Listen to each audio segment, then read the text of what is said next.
যেই ঘটনাটি আমি এখন শোনাবো ইনশাল্লাহ, এই ঘটনাটি আমার কাছে খুবই অদ্ভুত রকমের ঘটনা মনে হয়েছে। আমি ইতোপূর্বে এই ধরনের ঘটনা আমি বলেছি বলে মনে পড়ে না, এটা আমার বলা এই টাইপের ঘটনা প্রথম হবে। ঘটনাটির সময়কাল 1985 সালের দিক থেকে শুরু। ওনার বাবা ভাইদের মধ্যে মেঝো, ওনার বড় চাচা রয়েছে, ছোট চাচা রয়েছে, আর ওনার বাবা মেঝো। যখন বিয়ে করেছেন, বিয়ের আগে থেকে বা পর থেকেই বড় ভাইয়ের সাথে জমি জমা নিয়ে একটা দ্বন্দ্ব ছিল। তবে এই দ্বন্দ্বটা মোটামুটি লেভেলের ছিল, একদম প্রকট না। এরকম জমি জমা নিয়ে ঝামেলা তো ভাই বোনদের মধ্যে থাকেই, এমনটাই ছিল আর কি। উনি বিয়ে করেছেন, সবকিছু ঠিকঠাক, বিয়ের 1 মাস 2 মাস পার হয়ে গেছে, এই পর্যন্ত স্বাভাবিক। এরপর থেকেই হঠাৎ করে একটা সমস্যা দেখা দেয়।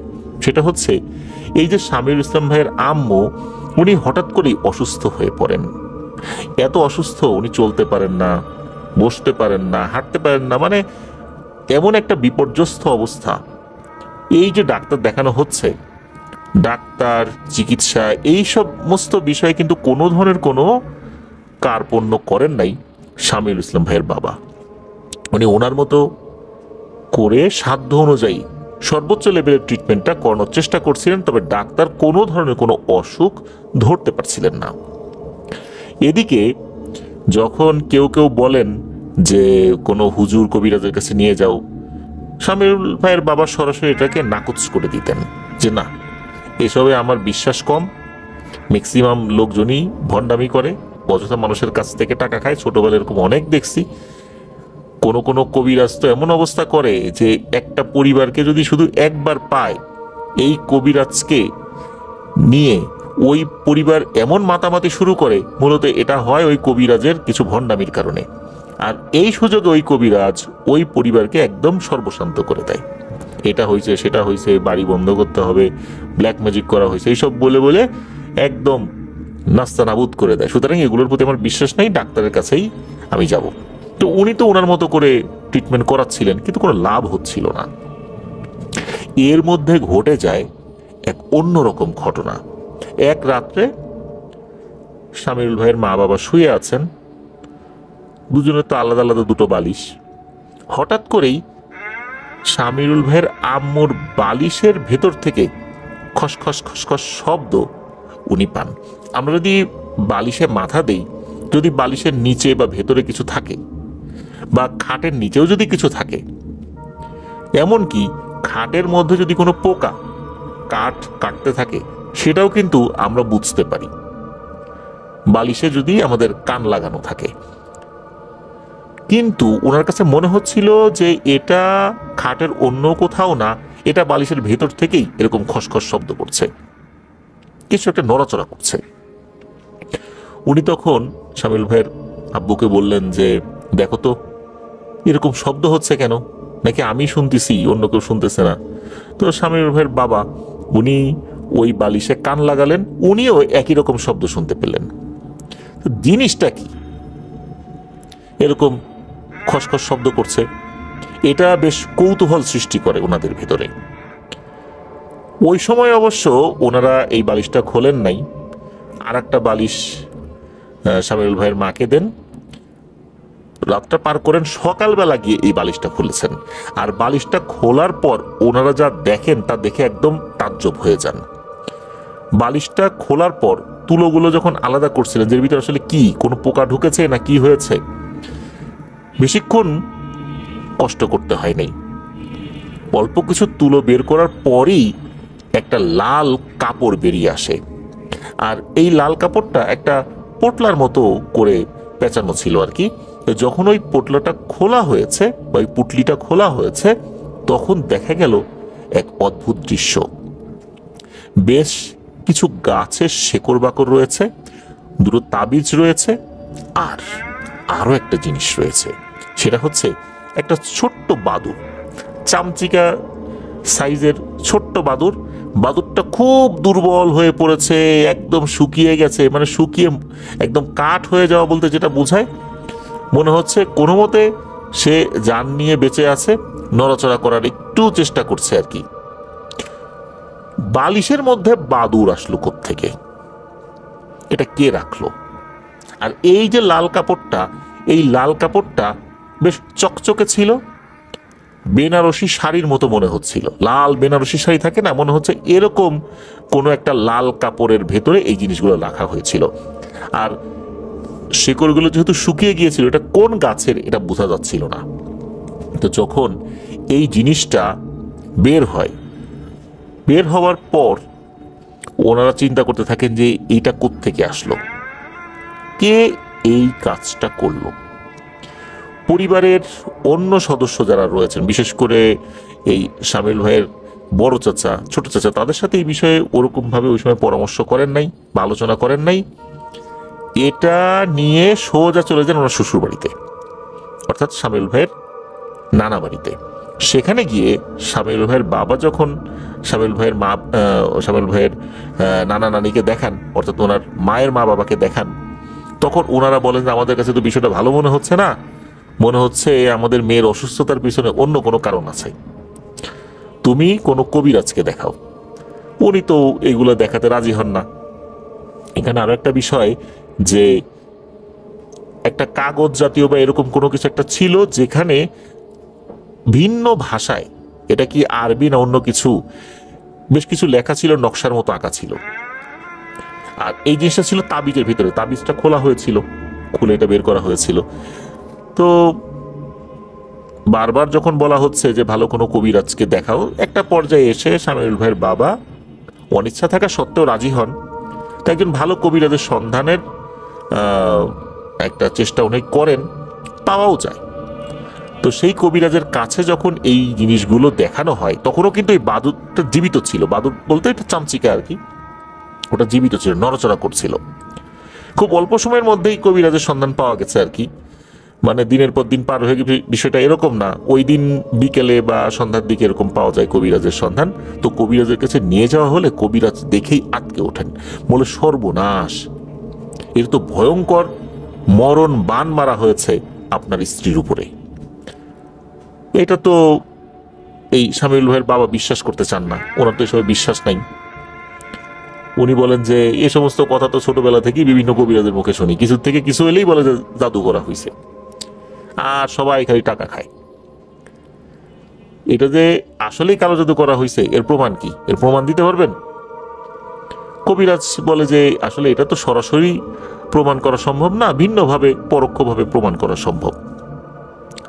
এরপরে আবার শামিউল ভাইয়ের বাবা বলেন যে আপনি আমার স্ত্রীকে চিকিৎসা করবেন, দিনের পর দিন পার করবেন, এইভাবে তো হবে না। আমার স্ত্রীর যে অসুস্থতা, আপনার অপেক্ষায় থাকলে তো আরো ক্ষতি হতে পারে। আপনি যে আসলে ভালো মানের কবিরাজ, ভণ্ড না, আমি বুঝবো কিভাবে? আমাকে প্রমাণ দেন। তো কবিরাজ বললেন যে কিভাবে প্রমাণ দিব বলেন, আপনি কি প্রমাণ চান, আমি আমার জায়গা থেকে চেষ্টা করব। তখন বলেন যে ঠিক আছে, কালকে আমার বাসায় আসেন, এখন তো বেলা চলে গেছে, তারপর দেখি আপনাকে কিভাবে পরীক্ষা করা যায়। তো কবিরাজ বলেন যে ঠিক আছে, আমি আসবো, কালকে আসবো। আর কবিরাজ ওই উপকরণগুলো নিয়ে যান। উনি বলেন যে এই জিনিসগুলো এখনই নষ্ট করতে হবে, তা না হলে বড় ধরনের বিপদ হবে। এখন যদি এই চামচিকাটা মারা যায়, তাহলে এই শামিউল ভাইয়ের আম্মার আরো বড় ধরনের ক্ষতি হবে বলে জানিয়েছেন ওই কবিরাজ। তো কবিরাজ ওনার মতো করে সেগুলো রুকিয়া করে ওগুলো নষ্ট করে দিয়েছিলেন আর কি। পরের দিন কবিরাজ শামিউল ভাইদের বাড়িতে আসেন। আসার পর শামিউল ভাইয়ের বাবা উনি বলেন যে এখন আপনার কি পরীক্ষা নেওয়া যায়, আমি চিন্তা ভাবনা করছি। তখন কবির বলে ঠিক আছে, বলেন আমাকে। উনি চিন্তা করে আসলে কোনো কিছু কুল পাচ্ছে না যে কোনটা বলা যায়, কোনটা বলা যায়। এরপরে কবিরাজ নিজেই বলেন যে বুঝছি, আপনি আসলে ঠিক করতে পারতেছেন না। আচ্ছা বলেন তো, আপনার এখন কোন ফলটা খেতে ইচ্ছা করছে, এমন একটা ফলের নাম বলেন যে আমার এখন এটা খেতে ইচ্ছা করছে। তখন শামিউল ভাইয়ের বাবা বলেন যে আমার একদম ফ্রেশ তরতাজা আপেল খেতে ইচ্ছে করছে। তখন ওই কবিরাজ বলেন যে ঠিক আছে, তাই হবে, আমি আমার জিনদেরকে বলছি, ওরা আপনাকে এখনই আপেল এনে খাওয়াবে। তখন আবার শামিউল ভাইয়ের বাবা বলেন যে না, আমার একার খেলে হবে না, আরো অনেককেই খেতে হবে। বলে ঠিক আছে, কোনো সমস্যা নেই। অল্প সময়ের মধ্যেই ওনাদের বাড়ির যে টিনের চাল, এই টিনের চালের উপরে ধারাম ধারাম শব্দ শুরু হয়েছে। উপর দিকে যখন তাকিয়েছে দেখা যাচ্ছে যে শূন্যের উপর থেকে আপেলগুলো টিনের চালের উপর পড়ে ওগুলো আবার গড়িয়ে উঠোনে এসে পড়লো। আর এগুলো এতটা রসালো ছিল, মাত্র গাছ থেকে পেরে আনা হয়েছে এমন। সেগুলো দিয়ে রস পড়ছিল, বিশেষ করে এই যে ধরম ধরম করে পড়েছে, আবার মাটিতে পড়েছে, জায়গায় জায়গায় ফেটে গেছে। তো সেটা ধুয়ে ওনারা খান। খেয়ে দেখেন যে মাত্রই মনে হলো যে এই গাছ থেকে পেরে আনা হয়েছে, এমন ফ্রেশ ফল, এমনটা ওনাদের কাছে মনে হয়েছে। যাই হোক, এটা যখন হলো, এরপরে শামিউল ভাইয়ের বাবা বলেন যে আমার এখনো বিশ্বাস হচ্ছে না, হতে পারে যে অন্য কোনোভাবে পিছন থেকে কাউকে দিয়ে ঢিল মারাইছেন আপনারা, হতে পারে। দেখি আমাকে এখন আনারস এনে খাওয়ান তো। ওই সময় আবার আনারসের সিজন ছিল না। এখন সিজন ছাড়া ফল কোথায় পাওয়া যাবে? এটা নিশ্চয়ই আশেপাশে পাওয়া যাবে না। কোনো এক দূর প্রান্তে হয়তোবা পাহাড়ি এলাকায় আনারস চাষ হয়েছে সিজন ছাড়া, সেখানে পাওয়া যেতে পারে। তো ওই সময় আনারসও একই রকম ভাবে টিনের চালে এসে পড়ে। তখন এই শামিউল ভাইয়ের বাবা বলেন যে ঠিক আছে, আমি বুঝতে পারছি, আল্লাহ ভরসা, আপনাকে আমার স্ত্রীর চিকিৎসার অনুমতি দিলাম, আপনি শুরু করেন কাজ। এরপর ওই কবিরাজ উনি যে তথ্য বলেন, এই তথ্য শোনার পর সবাই বেশ চমকে যান। উনি জানান যে বালিশের ভেতরে যে জিনিসটা রাখা হয়েছে, এই জিনিসটা তো আল্লাহর রহমতে ধরা পড়ে গেছে, কিন্তু এটা দিয়েও বা এটা নষ্ট করা হলেও শামিরুল ভাইয়ের আম্মুকে বাঁচানো সম্ভব হবে না, যদি না আরো 3টা জাদুর উপকরণ নষ্ট না করা হয়। একটা জাদুর উপকরণ ওই বাড়িরই, অর্থাৎ শামিরুল ভাইদের বাড়িরই চুলার ওখানে পুঁতে রাখা হয়েছে, এবং ওই কবিরাজ জানান যে আপনাদের চুলা যেখানে, সেখান থেকে 6 ইঞ্চি গর্ত করতে হবে। একটা জায়গা দেখিয়ে দেন যে এই জায়গায় 6 ইঞ্চি গর্ত করেন, এইখানে একটা তাবিজ রয়েছে। শামিউল ভাইয়ের বাবা উনি ওখানে খুঁড়তে থাকেন। সত্যি 6 ইঞ্চি নিচে লাল কাপড়ে মোড়ানো একটা তাবিজ পাওয়া যায়। ওইটার মধ্যেও কিন্তু বিভিন্ন ধরনের গাছগাছরা ছিল। আর এই লাল কাপড়টা কিন্তু সাধারণ লাল কাপড় না, ওই লাল বেনারসি শাড়ির মনে হচ্ছে কোনো একটা অংশ। বালিশের ভেতরে যেমনটা পাওয়া গেছিল ঠিক ওই রকমই। এর ভিতরে একটা তাবিজ রয়েছে, গাছগাছরা রয়েছে, তবে কোনো প্রাণীর অস্তিত্ব ছিল না আর কি, ওটা ওভাবেই করা ছিল। তো ওইটা বের করে নিয়ে আসা হয়। এরপর 2টো জাদুর উপকরণ ছিল, তবে এই 2টো জাদুর উপকরণ এমন জায়গায় রাখা হয়েছে এখান থেকে জিনেরা আনতে পারবে না বলে সরাসরি জানিয়ে দিয়েছিল ওই কবিরাজকে। কবিরাজ বললেন যে এই উপকরণগুলো আসলে এমন নাপাক জায়গায়, এখান থেকে তুলে আনাটা অত্যন্ত দুরূহ ব্যাপার, আর এটা খুঁজে বের করাটাও অত্যন্ত দুরূহ ব্যাপার। তবে কবিরাজ জানান যে উনি ওনার ওস্তাদের কাছ থেকে বিশেষ এক ধরনের পদ্ধতি শিখেছেন। এই পদ্ধতি অনুযায়ী এই তাবিজটা তুলে আনা সম্ভব, বা এই জাদুর উপকরণটা বের করে আনা সম্ভব। তবে সেটা হঠাৎ করে শুনলে বা দেখলে যে কারো গা ঘিন ঘিন করতে পারে।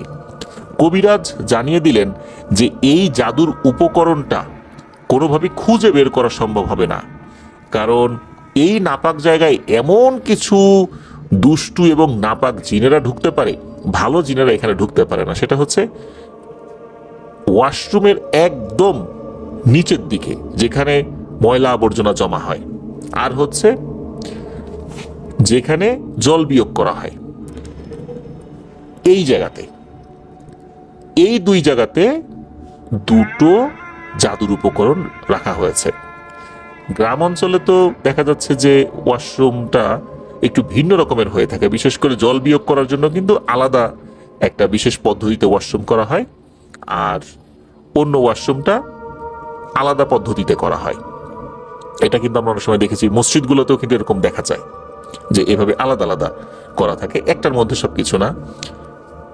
তো ওই কবিরাজ জানান যে উনি এমন একটা পদ্ধতি জানেন যে পদ্ধতিতে ওই জাদুর উপকরণটা ওনার মুখের ভেতরে চলে আসবে। এইটা আপাতত দৃষ্টিতে শুনলে খুবই ঘিন ঘিন করে উঠবে গা, এরকমটা মনে হবে। তবে এছাড়া আর কোনো উপায় নাই উনি জানান।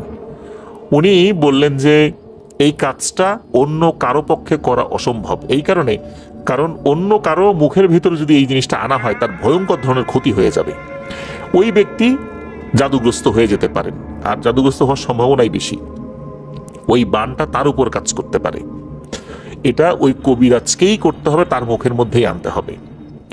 তখন কবিরাজ উনি রুকিয়া শুরু করলেন। হঠাৎ করে ওনার মুখটা মনে হলো বন্ধ হয়ে গেল, মানে ওনার কথা বলা বা বিড়বিড় করা বন্ধ হয়ে গেল। কয়েক সেকেন্ড পরে মনে হলো যে ওনার মুখটা ফুলে উঠেছে।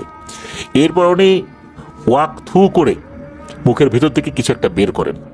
যখনই মাটির উপর পড়েছে তখন অনেকেই দেখতে পেলেন যে এই জিনিসটা কালো হয়ে গেছে, তবে এটা যে লাল জাতীয় কিছু এটা বোঝা যাচ্ছে।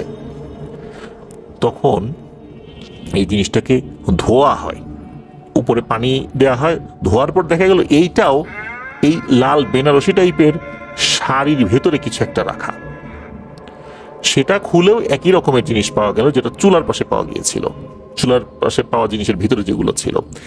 এবার আরো একটা জিনিস বের করতে হবে, সেটা উনি একই পদ্ধতিতেই বের করেন। আর এইটা যখন বের হয়েছে এমন দুর্গন্ধ চতুর্দিকে ছড়িয়ে পড়েছে, যেই দুর্গন্ধ আসলে সহনীয় না, অসহনীয় পর্যায়ের দুর্গন্ধ। আশেপাশের লোকজন টিকে থাকাই দায়, এমন দুর্গন্ধ। কোনো কিছু পচার দুর্গন্ধ না, কিন্তু অন্য ধরনের দুর্গন্ধ থাকে না সেই রকমের, ওয়াশরুমে যে ধরনের দুর্গন্ধ হয় ওই রকমের। উনি একই পদ্ধতিতে আর একটা নিয়ে আসেন। এরপর ওনাকে ফ্রেশ পানি এনে দেওয়া হয়, উনি কুলি করেন, আবার অজু করেন।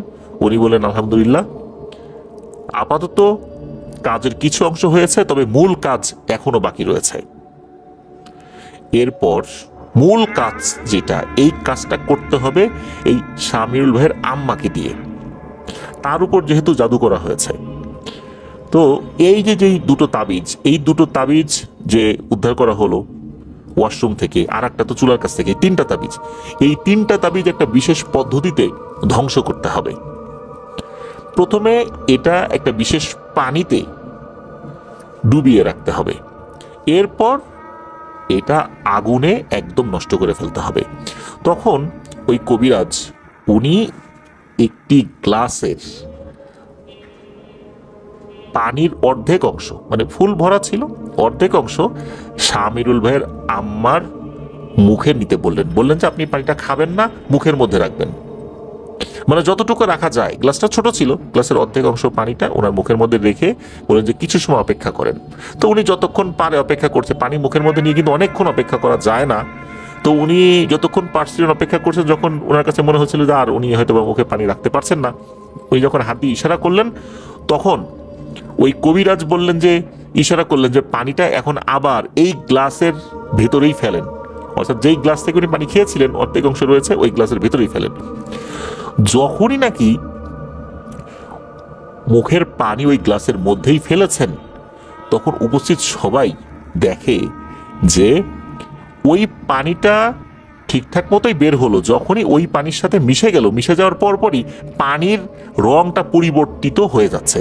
আর পরিবর্তিত হতে হতে এমন একটা রং ধারণ করে, এটা লালও না কালো না, লাল এবং কালো রং যদি মিক্স করা হয় কেমন ধরনের রং হয়, ওই টাইপের একটা রং। এরপর ওই পানি ওই তাবিজের উপরে ঢেলে দেয়া হয়, ওই তিনটা তাবিজ।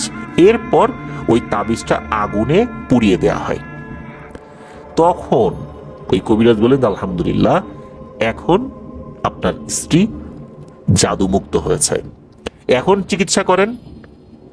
আর চিকিৎসা বলতে কবিরাজ পরামর্শ দেন খুব ভালো ভালো খাবার খাওয়াতে হবে, ফল মূল, দুধ, ডিম, মাংস খাওয়াতে হবে। কারণ এতদিন শরীরের উপর যে পরিমাণ ধকল গিয়েছে, এই ধকলটা কাটানোর জন্য ওনার ফ্রেশ ফুড, ফলমূল এগুলো খাওয়াটাই খুব বেশি জরুরি। সেটাই করা হয়। শামিউল ভাইয়ের আব্বার চেষ্টার কোনো ত্রুটি ছিল না ভালো ভালো বাজার করার।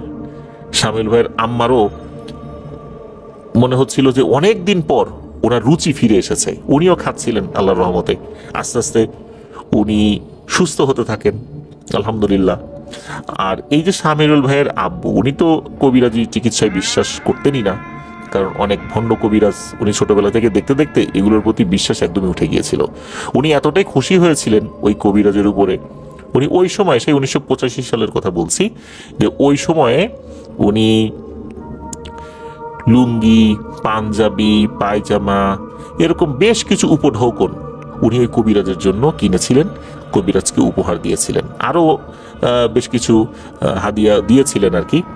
কবিরাজও খুব খুশি হয়েছিলেন যে এরকম একটা জটিল কাজ, শেষ মুহূর্তে এসে এরকম একটা জটিল কাজ উনি আল্লাহর রহমতে করতে পেরেছিলেন। কে এই কাজটা করলো? কে এই ভয়ঙ্কর কাজটা করলো? জানা গেল এই কাজটি করেছে শামিরুল ভাইয়ের বড় চাচি। তিনি এই ভয়ঙ্কর কাজটি করেছেন। যেহেতু ওই বাসায় আসা যাওয়া তার ছিল, এই সুযোগে সে বেনারসি শাড়ির একটা অংশ নিতেও সক্ষম হয়েছিলেন। তো এইভাবেই লাল কাপড়টা সংগ্রহ করা হয়েছে। তারপরে কবিরাজকে দিয়েছেন, কবিরাজ তার পদ্ধতিতে জাদুটোনা করেছে।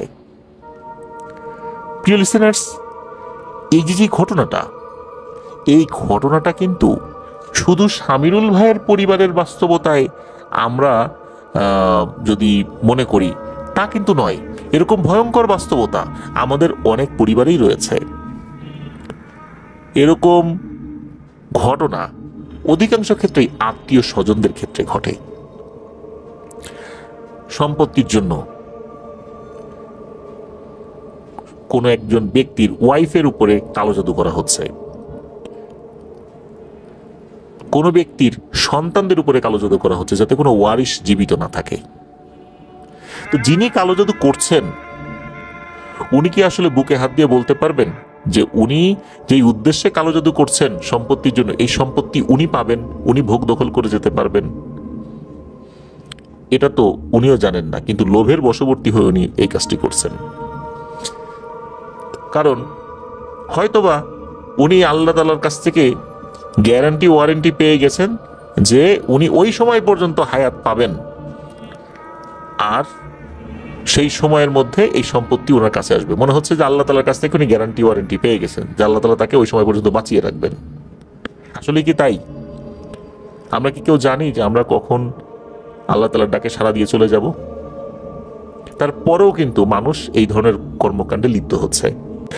যারা আমাদের সাথে যুক্ত হয়েছেন, ঘটনাগুলো শুনলেন, এখনো লাইক বাটনে প্রেস করেননি, তাদেরকে অনুরোধ করব লাইক বাটনে প্রেস করতে ভুলবেন না। ভিডিওর লিঙ্কটা যারা শেয়ার করেননি তাদেরকে অনুরোধ করব এপিসোডটি শেষ করার সাথে সাথে ভিডিওর লিঙ্কটাও শেয়ার করে দিতে। ঘটনাটির সময়কাল 1987 সাল। বাপ্পি আহমেদের নানার বাড়িতে এই ঘটনাটি ঘটেছিল এবং এই ঘটনাটির প্রত্যক্ষদর্শী ওনার আম্মা, এবং ওনার আম্মার কাছ থেকে এই ঘটনাটি উনি শেয়ার করেছেন আমাদেরকে। তো ঘটনাটি ছিল এমন, ওই সময়ে ওই যে গ্রামটি ছিল, ওনার নানা বাড়ির গ্রামের নামটি সঙ্গত কারণে আমাদেরকে বলতে নিষেধ করেছেন, এই জন্য বলছি না।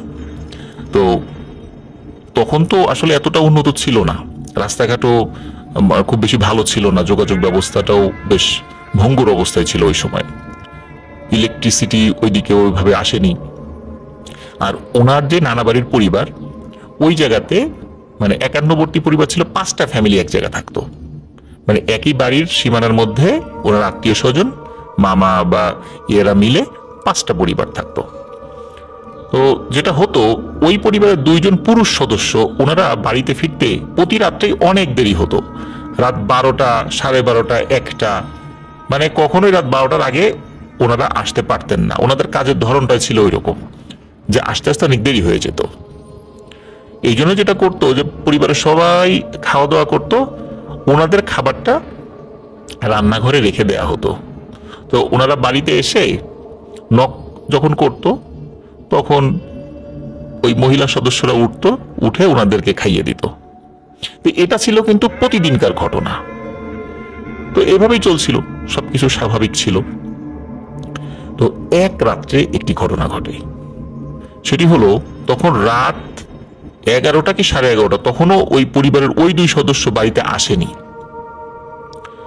তো এর মধ্যে কি হয় যে তখন শীতকাল ছিল, চারদিকে কিন্তু শুনশান নীরবতা, একটু শব্দ হইলেই তো সবাই বুঝতে পারে। তখন হঠাৎ করে রান্নাঘর থেকে শব্দ আসছে। এখন পরিবারের অন্য সদস্য যারা যারা মানে যেই পরিবারে পুরুষ সদস্যরা চলে আসছে, যারা আগে আগে চলে আসতো আর কি, তারা চিন্তা করছে ওই যে 2জন যারা পরে আসে ওনারা হয়তো আসছে, এই জন্য তাদেরকে খাওয়াচ্ছে। এটা তো প্রতিদিনকারই ঘটনা। এই জন্য তারা আর বিষয়টা আমলে নেয়নি, তারা তাদের মতো ঘুমাচ্ছে ওই শব্দ শোনার পরও। কিন্তু যেই ঘরের 2জন পুরুষ সদস্য বাইরে, সেই ঘরের লোকজন চিন্তা করছে যে কি ব্যাপার, ডাকাডাকি করলো না, সরাসরি রান্নাঘরে ঢুকে খেতে চলে গেল, এই কেমন কথা। তো তারা চিন্তা করে যে মনে হয় খুব ক্ষুধা বেশি লাগছে, এই জন্য কি রান্নাঘরে ঢুকে গেছে কিনা। কিন্তু এরকমটা তো হয় না কখনোই, এত বছরে কখনো হয়নি এই ঘটনা, তাহলে আজকে রাত্রে কেন এরকমটা হলো। তো এর মধ্যে কি হয়, ওই 2জন যে পুরুষ সদস্য, তাদের একটা পরিবারের একজন মহিলা উনি বের হন যে কি ব্যাপার, কি হলো, রাগ করলো নাকি আমার উপরে, এই চিন্তা করে উনি বের হয়েছে।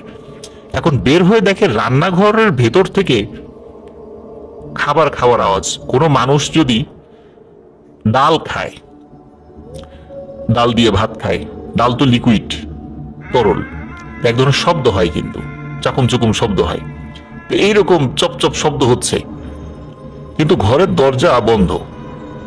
মানে হচ্ছে রান্নাঘরের যে দরজাটা, এটা তালা মারা না, কিন্তু বাইরের থেকে খিল দেয়া, তো সেটা বন্ধ, কিন্তু ভেতর থেকে শব্দ।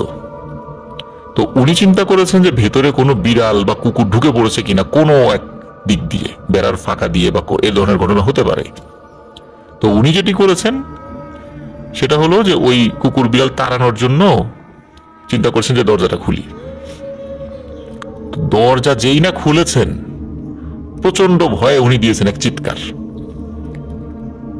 উনি দেখেন যে ভেতরে সাদা শাড়ি পরা একজন মহিলা, তার বয়স 80-85 বছর বয়স হবে, মাথার চুলগুলো ধপধপে সাদা এবং চুলগুলা কোমর বেয়ে হাঁটু পর্যন্ত নেমে গেছে, এবং এত ধপধপে সাদা চুল খুব কম মানুষের দেখা যায়। আর্টিফিশিয়াল সাদা চুল লাগালে যেরকম হয় অনেকটা এরকম। তো সে একটা টিনের প্লেটে ভাত নিয়ে আর ডাল নিয়ে সে খাচ্ছে, এবং ওই খাওয়ার শব্দই পাওয়া যাচ্ছিল। তো উনি চিৎকার চেঁচামেচি করছে, ওনার চিৎকারে বাড়ির অন্য সদস্যরা চলে আসছে, ওই 5 ফ্যামিলির লোকজন, অন্য যারা পুরুষ সদস্য ছিল তারা চলে আসছে, বাপ্পি আহমেদ ভাইয়ের নানা নানি চলে আসছে, সবাই ওখানে উপস্থিত। সবাই তো ভয়ে আতঙ্কিত, কি ব্যাপার, একে একে তো কখনো আমরা দেখেছি বলে মনে পড়ে না, আশেপাশে কয়েক গ্রামে এই টাইপের মহিলা আছে বলেও তো আমরা দেখি নাই, তাহলে এটা কোত্থেকে আসলো। কাছে যে জিজ্ঞেস করছে যে আপনি কে, কোত্থেকে আসছেন, কোনো উত্তর দেয় না, সে তার মতো ডাল খাচ্ছে। এবং তার যে সাদা শাড়ি, তার পরনে সাদা শাড়ি ছিল, সেই শাড়িতে বিভিন্ন জায়গায় ডালের ছোপ, মনে হচ্ছে যে এই ডালের যে ছোপ লেগে আছে এটা নতুন কোনো ডালের ছোপ না, এটা আগেও সে ডাল খেয়েছে, সেই ছোপগুলো লেগে আছে, দাগ হয়ে আছে। আর তার শরীর থেকে ডালের সুঘ্রাণ আসছে।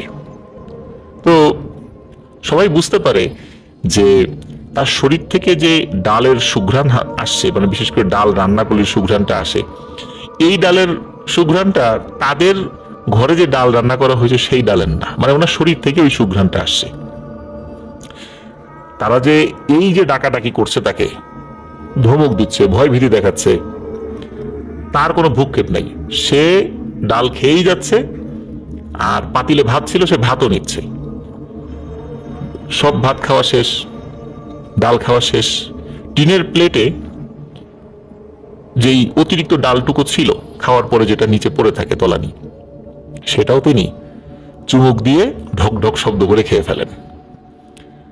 এদিকে কি হয়েছে, উনি যে খাচ্ছে তার কোনো ভ্রুক্ষেপ নাই। এখন একজন মহিলা তার সাথে কি আচরণ করবে এইটা ওই বাড়ির সদস্যরা বুঝতে পারছিল না, যে কি করি না করি, কোন এক সমস্যা হয়, পরে আবার কিছু বলবো, গ্রামে বিচার সালিশ হয়, এ আবার চোর কিনা তাও তো বুঝতে পারছে না, দেখে তো চোর বলেও মনে হচ্ছে না। ওই বাড়ির পাশেই ছিল ওই ইউনিয়নের চেয়ারম্যানের বাড়ি। তখন চেয়ারম্যান সাহেবকে গিয়ে দ্রুত ডেকে আনা হয়। ওই চেয়ারম্যান আসতে আসতে, যদিও আগেও কয়েকজন লোক গিয়েছিল, মানে আগেই গিয়েছিল তাকে ডাকার জন্য, কিন্তু ইতিমধ্যে তার ওই ডাল খাওয়া শেষ, চেয়ারম্যানও এসে হাজির। পাশেরই বাড়ি তো, আসতে সময় লাগেনি। তো চেয়ারম্যান এসে বলতেছে যে আপনি কে, এখানে আসছেন কেন? মানে চেয়ারম্যানও দেখে বুঝতে পারছে যে এটা স্বাভাবিক না। কারণ হচ্ছে যেই মহিলা ওখানে আসছে তার হাতের আঙ্গুল, যেগুলো আমাদের যে হাতের যে আঙ্গুল যেরকম রয়েছে একটা স্বাভাবিক একটা মানে দৈর্ঘ্যের একটা আঙ্গুল, তার এই আঙ্গুলগুলো বেশ বড় বড় ছিল, মানে নখ বড় না, আঙ্গুলগুলো বড় বড়। এটা স্বাভাবিক মানুষের থাকে না, তার দুই হাতের আঙ্গুলগুলোই বড় বড়। তখন ওই চেয়ারম্যান যখন তাকে জিজ্ঞেস করছে, তখন খুব কর্কশ কণ্ঠ, মানে খুবই অদ্ভুত রকমের কণ্ঠ। এরকম কণ্ঠের মানুষ কম হয়, কখনো হয় না তা না, মানে বাজখাই কণ্ঠ, কথা বললেই মানুষ ভয় পায় এরকমটা আর কি। তো একে তো মোটা কণ্ঠ, তারপর ভাঙা ভাঙা কণ্ঠ, বলা ভেঙে গেলে যেরকম হয় এরকম ভাবে বলছে যে আমি হচ্ছি ডাল খাউরি। সিলেটি ভাষায় ডাল খাউরি মানে হচ্ছে ডাল খানেওয়ালি। তো সে বলছে যে আমি ডাল খাই শুধু। তখন বলছে আপনি এখানে আসলেন কেন? আর এই রান্নাঘরের দরজা বাহির থেকে বন্ধ ছিল, এই বাড়ির লোকজন বলছে, আপনি কিভাবে ঢুকলেন? তখন তিনি বললেন জিনদেরকে ঢুকতে দরজা খোলা বন্ধ এই বিষয়টা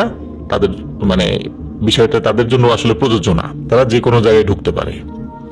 তখন এই কথা শুনে চেয়ারম্যান সাহেব কিছুটা হেসে দেয়, বলে আপনি তো দেখে মনে হচ্ছে মানুষ, তো আপনি বলছেন জিন, এটা কিভাবে সম্ভব? আর আপনি কেন এই বাড়িতে এসছেন? নিশ্চয়ই আপনার কোনো উদ্দেশ্য আছে। আপনি এখন কোথাও যেতে পারবেন না, আপনি মহিলা মানুষ, আপনার সাথে খারাপ আচরণ করছি না, কিন্তু কাল সকাল পুলিশ আসবে, আপনাকে পুলিশের কাছে জবাবদিহি করতে হবে আপনি কেন এখানে এসেছেন। যেহেতু এই ইউনিয়নটা আমার, আমি এখানকার চেয়ারম্যান, সুতরাং সার্বিক ব্যাপারগুলো দেখার একটা দায়িত্ব আমার উপর রয়েছে। সুতরাং আপনি এখন কোথাও যেতে পারবেন না, এখানেই থাকতে হবে আপনাকে।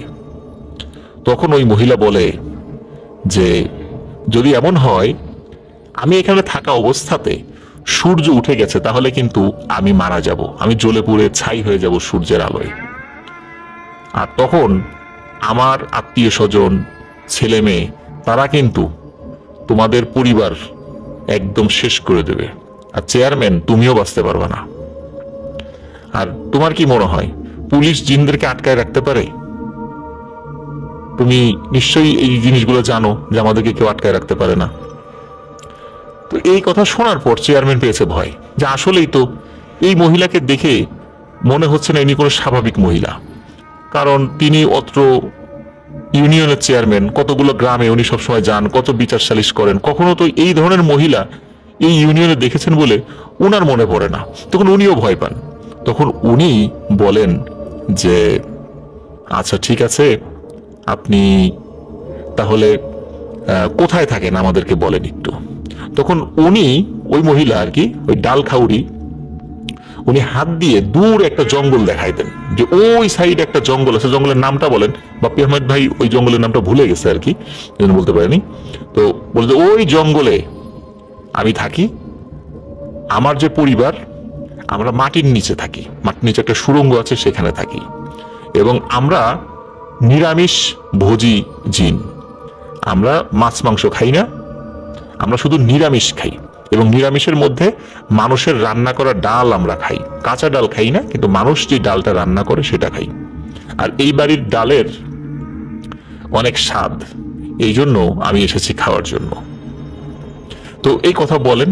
তখন ওই বাড়ির সদস্যরা চেয়ারম্যান সাহেবকে বলেন, চেয়ারম্যান সাহেব ছেড়ে দেন, বিপদে পড়তে চাই না, পরে অনেক ক্ষতি হয়ে যাবে আমাদের সবার। তখন চেয়ারম্যান সাহেব উনি বলছেন ঠিক আছে, তাহলে চলেন আমি আপনাকে এগিয়ে দিয়ে আসি। চেয়ারম্যান সাহেব শুরুতে যেহেতু একটু খারাপ আচরণ করেছিলেন, তখন এই জন্য একটু ভয় পেয়েছিলেন, ওনার সাথে একটু ভালো আচরণ করার চেষ্টা করছিলেন, তো এই কারণে বলেন যে আপনাকে এগিয়ে দিয়ে আসি। তখন ওই বৃদ্ধ মহিলা ডাল খাউরি জিন বলে যে আমাকে এগিয়ে দিতে হবে না, তবে তোমাদের প্রতি আমি অখুশি হই নাই, তোমাদের কোনো ক্ষতি আমি করব না, এবং আমার কোনো আত্মীয় স্বজনও তোমাদের কোনো ক্ষতি করবে না। তবে হ্যাঁ, আমি খাওয়া অবস্থাতে যদি আমার খাবারের প্লেট তোমরা হাত থেকে টান দিয়ে নিয়ে যেতে, তাহলে তোমাদের আর কোনো ক্ষমা ছিল না। তাহলে যত ভালোই আচরণ পরে করতো না কেন, তোমাদের কিন্তু অবশ্যই অবশ্যই আমরা ক্ষতি করতাম। তো এই কথা বলেন। এই কথা বলার পর তো বাড়ির সদস্যরা আরো ভয় পান। এর মধ্যে যারা একটু বেশি হই হুল্লোড় করেছে, চিৎকার চেঁচামেচি করেছে, এদেরকে অন্যরা সবাই বকাঝকা করতে থাকেন, এই না জানি এত হাউকাউ করিস কেন, এই যে এখন যদি একটা বিপদ হয়ে যেত। যাই হোক, পরিবারের সদস্যরা তার কাছে ক্ষমা চান, এবং উনি সকলের সামনে আস্তে আস্তে হেঁটে হেঁটে অন্ধকারের ভিতরে মিলিয়ে যান। এরপর থেকে এই বাপ্পি আহমেদের নানার বাড়িতে ডাল রান্না একদম বন্ধ হয়ে যায় বললেই চলে। এখন পর্যন্ত ওনারা বাড়িতে ডাল রান্না করতে ভয় পান। তবে এই ঘটনা ওনাদের পরিবারে পরবর্তীতে আর ঘটেনি, ওই একবারই ঘটেছিল। তো এটি ছিল ঘটনা মূলত। প্রিয় লিসেনার্স, আপনাদের মনে পড়ে কিনা যে আমি সুনামগঞ্জ যখন আমি থাকতাম, আমি তো 2 মাসের মতো হয়েছে চলে এসেছি ওখান থেকে, আমার যেহেতু পোস্টিং হয়ে গেছে ঢাকাতে না, নারায়ণগঞ্জে আর কি। তো ওই জায়গাতে যখন আমি ছিলাম, তখন বন্যার্তদের যখন ত্রাণ কর্মকাণ্ড চলে, তখন আমরা তাহিরপুরে ত্রাণ দিতে গিয়েছিলাম, একদম ভেতরে। তখন আমাদের সাথে একজন মুফতি সাহেব ছিলেন। তখন উনি কিন্তু আমাকে একটা ঘটনা বলেছিলেন। উনি বলেছিলেন যে ওনাদের ওই এলাকায় উত্তর তাহিরপুরে একটা নদী রয়েছে, ছোট্ট একটা নদী। ওই নদীর নাম হচ্ছে পিঠাখাউড়ি নদী। পিঠাখাউড়ি মানে হলো পিঠা খানেওয়ালি। এক ভদ্র মহিলা ওনার মেয়ের বাড়িতে পিঠা বানিয়ে নিয়ে যাচ্ছিলেন, মাথায় একটি পাতিল ছিল, সেই পাতিলের মধ্যে পিঠা নিয়ে যাচ্ছিলেন। সে পিঠা খেয়ে ফেলেছিল কে যেন, কিন্তু পাতিলের যে ওজন, সেই ওজন স্বাভাবিক ছিল। উনি পরে দেখেন যে পিঠা নেই। এরপর থেকে নাম হয়ে যায় পিঠাখাউড়ি নদী। তো এই বিষয়টি কিন্তু আপনাদের হয়তো বা কারো কারো মনে আছে, ওই ঘটনার বিষয়টা। তো এই যে ডাল খাউড়ি, এটা কিন্তু আমি প্রথম এই ধরনের ঘটনা পেলাম যে জিনেদের মধ্যে নিরামিষ ভোজী রয়েছে, এবং তারা শুধু মানুষের রান্না করা ডাল খায়, এবং এদেরকে ডাল খাউড়ি বলে। তো আশা করছি প্রিয় লিসেনার্স, এই অদ্ভুত ঘটনাটি আপনাদের ভালো লেগেছে। অসংখ্য ধন্যবাদ বাপ্পি আহমেদ ভাইকে, এমন চমৎকার একটি ঘটনা, একটি ব্যতিক্রমী একটি ঘটনা আমাদের লিসেনারদেরকে উপহার দেওয়ার জন্য। আশা করছি আপনি আরো অনেক ঘটনা, এরকম সুন্দর সুন্দর ঘটনা আমাদেরকে উপহার দিতে সচেষ্ট থাকবেন ইনশাল্লাহ। প্রিয় লিসেনার্স, এখন যে ঘটনাটি আমি আপনাদের সাথে শেয়ার করতে যাচ্ছি, এই ঘটনাটি খুবই হৃদয় বিদারক এবং ব্ল্যাক ম্যাজিককে কেন্দ্র করে একটি ঘটনা। ঘটনাটি আমাদেরকে পাঠিয়েছেন মোহাম্মদ নাইমুল ইসলাম নাইম। তার বাড়ি সিরাজগঞ্জ জেলার উল্লাপাড়া উপজেলায়। তিনি উল্লাপাড়া সরকারি আকবর আলী কলেজ থেকে 2022 শিক্ষাবর্ষে এইচএসসি পরীক্ষা দিয়েছেন, এবং তার ভালো ফলাফলের জন্য আমাদের কাছে দোয়া চেয়েছেন। আমরা দোয়া করি তিনি অনেক ভালো ফলাফল যেন করতে পারেন, এবং এই ফলাফলের পরে উনি আরো উচ্চতর এবং ভালো মানের শিক্ষা অর্জনের জন্য অনেক ভালো প্রতিষ্ঠানে যেন উনি ভর্তি হতে পারেন। প্রিয় লিসেনার্স, চলুন চলে যাই আমাদের মূল ঘটনায়। ঘটনাটি এই উল্লাপাড়া উপজেলারই কোন একটি গ্রামে। সেখানে একটি পরিবার বসবাস করতেন, এবং ওই পরিবারের যিনি কর্তা, উনি 2014 সালে মারা গেছেন। তার এক ছেলে এবং এক মেয়ে ছিল। ঘটনাটি তার মেয়ের সঙ্গে ঘটেছে। সঙ্গত কারণে যে ব্যক্তির কথা বললাম, ওই ব্যক্তির নামটি প্রকাশ করা আমাদের জন্য নিষেধ, কারণ এই নামটি বললে অনেকে চিনে যাবেন, যার কারণে পরিবারের বেশ কিছু বিষয় আমরা যাতে গোপন রাখতে পারি, এই জন্য শুধু পরিবারের কর্তার নামটি বলছি না, কিন্তু ঘটনাটি ওনার মেয়ের সঙ্গে ঘটেছে, সেই মেয়ের নামটি আমরা বলছি। ওই মেয়েটির নাম ছিল সাফিয়া। এই সাফিয়ার বড় চাচার একটা মেয়ে ছিল, তার নাম হচ্ছে সালমা। সাফিয়া এবং সালমাদের পারিবারিক সম্পর্ক অনেক ভালো ছিল, আর এই দুইজনের বয়সও প্রায় সমান ছিল। দুজন খুব ভালো বান্ধবীও ছিল। যে কোনো জায়গায় তারা যখন যেত, একসাথে যেত, তাদের সাথে সম্পর্ক খুবই ভালো, সোজা কথা বলতে যেটা বুঝায়। যাই হোক, একটা সময় সালমার বিয়ের কথা চলে ওই গ্রামেরই পাশের একটা গ্রামের ছেলের সাথে, এবং পারিবারিকভাবে ওই ছেলেটার সাথে সালমার বিয়ে হয়ে যায়। সবকিছু ভালোই চলছিল, কিন্তু কিছুদিন যাওয়ার পরে একটি সমস্যার সৃষ্টি হয়ে যায়। এই সালমার যে চাচাতো বোন সাফিয়া, এই সাফিয়ার সাথে এই সালমার যে হাজবেন্ড, তার একটা সম্পর্ক, সোজা কথা পরকীয়া সম্পর্ক শুরু হয়ে যায়। বিষয়টি প্রথমে জানাজানি না হলেও পরবর্তীতে বিষয়টা সবাই জানতে পারে, এবং এই সম্পর্কটা প্রায় 2 বছর চলে। একটা পর্যায়ে সবাই জানতে পারে যে এই সালমার হাজবেন্ড সে এই সাফিয়াকে বিয়ে করেছে। তখন থেকেই শুরু হয় এই 2 পরিবারের দ্বন্দ্ব, কারণ এই সালমার পরিবার কোনোভাবেই বিষয়টি মেনে নিতে পারেনি। আর এটা মেনে নেওয়াটা কিন্তু স্বাভাবিকও না এবং কথাও না, কারণ তারা চাচাতো বোন, একজনের ফ্যামিলি আর একজন ভেঙে ফেলছে, একজনের হাজবেন্ডের সাথে জেনে শুনে আর একজন সম্পর্ক করেছে, এই বিষয়টা তো আসলে মেনে নেয়ার ব্যাপার নয়। তো এখন কি করবে, এই বিষয়টা সমাধান কিভাবে হবে? তারা আলোচনার মাধ্যমে তো এখনো সমাধান করতে পারছে না। 2 বছরে তো এই বিষয়টির সমাধান হয়নি, বুঝিয়ে শুনিয়ে তো হয়নি। পরবর্তীতে তারা তো বিয়েই করেছে, এখন এটার সমাধান কি? তখন তারা ভাবলো, যেহেতু আইনগতভাবে এটার সমাধান করা সম্ভব নয়, তাহলে ব্যতিক্রমী পথে হাঁটতে হবে। এই কারণে এই সালমার পরিবার চিন্তা করে কিভাবে সাফিয়ার ক্ষতি করা যায়। একটা সময় তাদের মাথায় আসে যে বড় মাপের একটা কবিরাজের মাধ্যমে ব্ল্যাক ম্যাজিক করে এই সাফিয়াকে দুনিয়া থেকেই বিদায় করে দিতে হবে, তার এই অপরাধের শাস্তি দেবে তারা। তখন এই সালমার পরিবার সিরাজগঞ্জের কোনো একটা জায়গায় কোনো এক ভালো মানের এক তান্ত্রিকের কাছে যায় বা কবিরাজের কাছে যায়, এবং তারা বলে যত টাকা লাগবে তারা দেবে, কিন্তু এই কাজটি করে দিতে হবে। কবিরাজ প্রথমে রাজি না হলেও পরবর্তীতে টাকার লোভে রাজি হয়ে যায়। তখন কবিরাজ বলে এই সাফিয়ার ব্যবহৃত কিছু জিনিস, যেমন মাথার চুল, তার ওড়না, তার নখ, এই নখ যখন সে কাটবে ফেলে দেবে, তখন এই জিনিসগুলো সংগ্রহ করে আনতে হবে।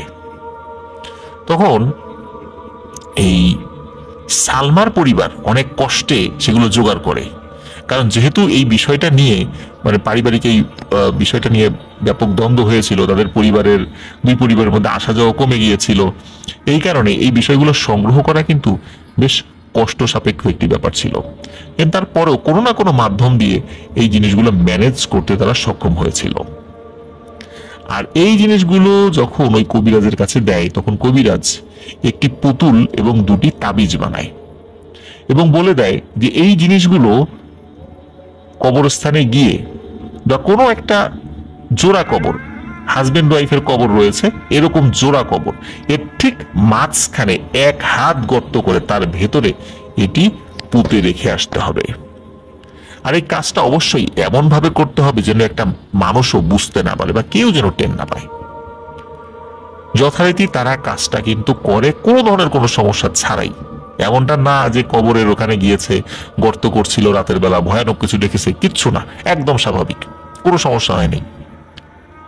এরপরে কবিরাজ আরো কিছু জিনিস নিয়ে আসতে বলে, যেগুলো দিয়ে সে 5টি তাবিজ বানায়।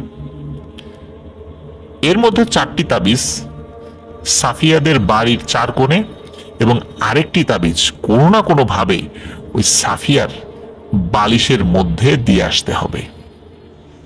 এই কাজটিও এই সালমার পরিবার যে কোনো ভাবেই সম্পূর্ণ করতে পারে, তবে তাদের অনেক কষ্ট হয়েছিল, অনেক ছল চাতুরির আশ্রয় নিতে হয়েছিল। তো এই কাজগুলো যখন সম্পন্ন হয় তখন কবিরাজের কাছে তারা যায়। কবিরাজ বলে আপনাদের কাজ হয়ে যাবে। এর কিছুদিনের মধ্যেই শুরু হয় সমস্যা। এই সাফিয়া ঠিকমতো খেতে পারে না, কিছু খেলেও বমি হয়ে বের হয়ে যায়, তার শরীরে সবসময় জ্বর থাকে। আর এই খাওয়া দাওয়া যেহেতু করতে পারছিল না, কিছু খেলেও বমি হয়ে বের হয়ে যাচ্ছিল, এই কারণে সে অস্বাভাবিক রকমের চিকন হতে থাকে। এর মাঝে কিন্তু তাকে অনেক ডাক্তার দেখানো হয়, কিন্তু এই সমস্যার কোনো সমাধান হচ্ছিল না। ডাক্তার তার কোনো সমস্যাই ধরতে পারছিল না। ভিটামিনের ট্যাবলেট দেয়, আয়রনের ট্যাবলেট দেয়, বিভিন্ন টেস্ট করে, কিন্তু সবকিছু নর্মাল। এর মধ্যে সাফিয়া ঘুমের মধ্যে একটি স্বপ্ন দেখতে শুরু করে। তার স্বপ্নের মধ্যে সাদা জুব্বা পরা, লম্বা আলখেল্লা চুলওয়ালা এক লোক তাকে বলে, কিরে, যাবি আমার সাথে? চল, তোকে নিয়ে যাই। তো এই স্বপ্ন সে দেখতো, আর স্বপ্ন এইটা দেখার সাথে সাথে এই সাফিয়া সে চিৎকার করে উঠতো ঘুমের মধ্যে। আর সে ঘুম থেকে উঠে সবাইকে বলতো যে সেরকম একটা স্বপ্ন দেখেছে, আর স্বপ্নে ওই লোকটি অট্ট হাসি দিয়ে উধাও হয়ে যেত এবং বলতো যে তুই যদি না যাস, এমন একটা সময় আসবে তখন কিন্তু তোকে ঠিক নিয়ে যাব, তখন কিন্তু আর না আমাদের সাথে না গিয়ে থাকতে পারবি না। তো এই বিষয়টি তার পরিবারকে বলে সাফিয়া। এটি শোনার পর সাফিয়ার পরিবার একজন হুজুরের কাছে যান। হুজুর সব ঘটনা শুনে তার অনুগত যে জিন রয়েছে, তার ভালো জিন ছিল, তো এই জিনের মাধ্যমে জানতে পারে যে সাফিয়ার উপর অত্যন্ত শক্তিশালী এবং দুষ্টু 7টা জিন চালান করে দেয়া হয়েছে, এবং এই 7টা জিন এতটাই শক্তিশালী যে তার ব্যাপারে আসলে কিছুই করার নেই।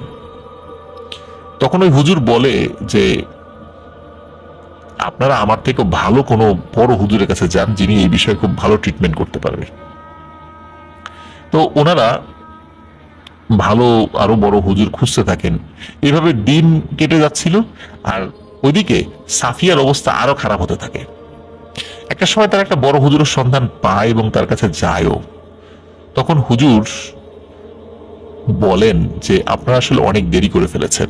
এই জিনগুলো এতটাই শক্তিশালী যে আমি যদি এই মেয়ের চিকিৎসা করতে যাই, তারা আমাকেও বাঁচতে দিবে না, এবং আমার অনুগত যে জিনরা রয়েছে এদেরকেও মেরে ফেলবে।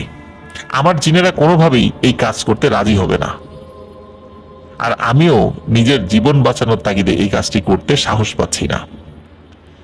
তখন সাফিয়ার পরিবার অনেক জোরাজোরি করে যে এতটুকু বলেন যে কাজটি কে করেছে, আমরা না হয় তার কাছে গিয়ে হাতে পায়ে ধরে কান্নাকাটি করে সমস্যাটার সমাধান করার চেষ্টা করি।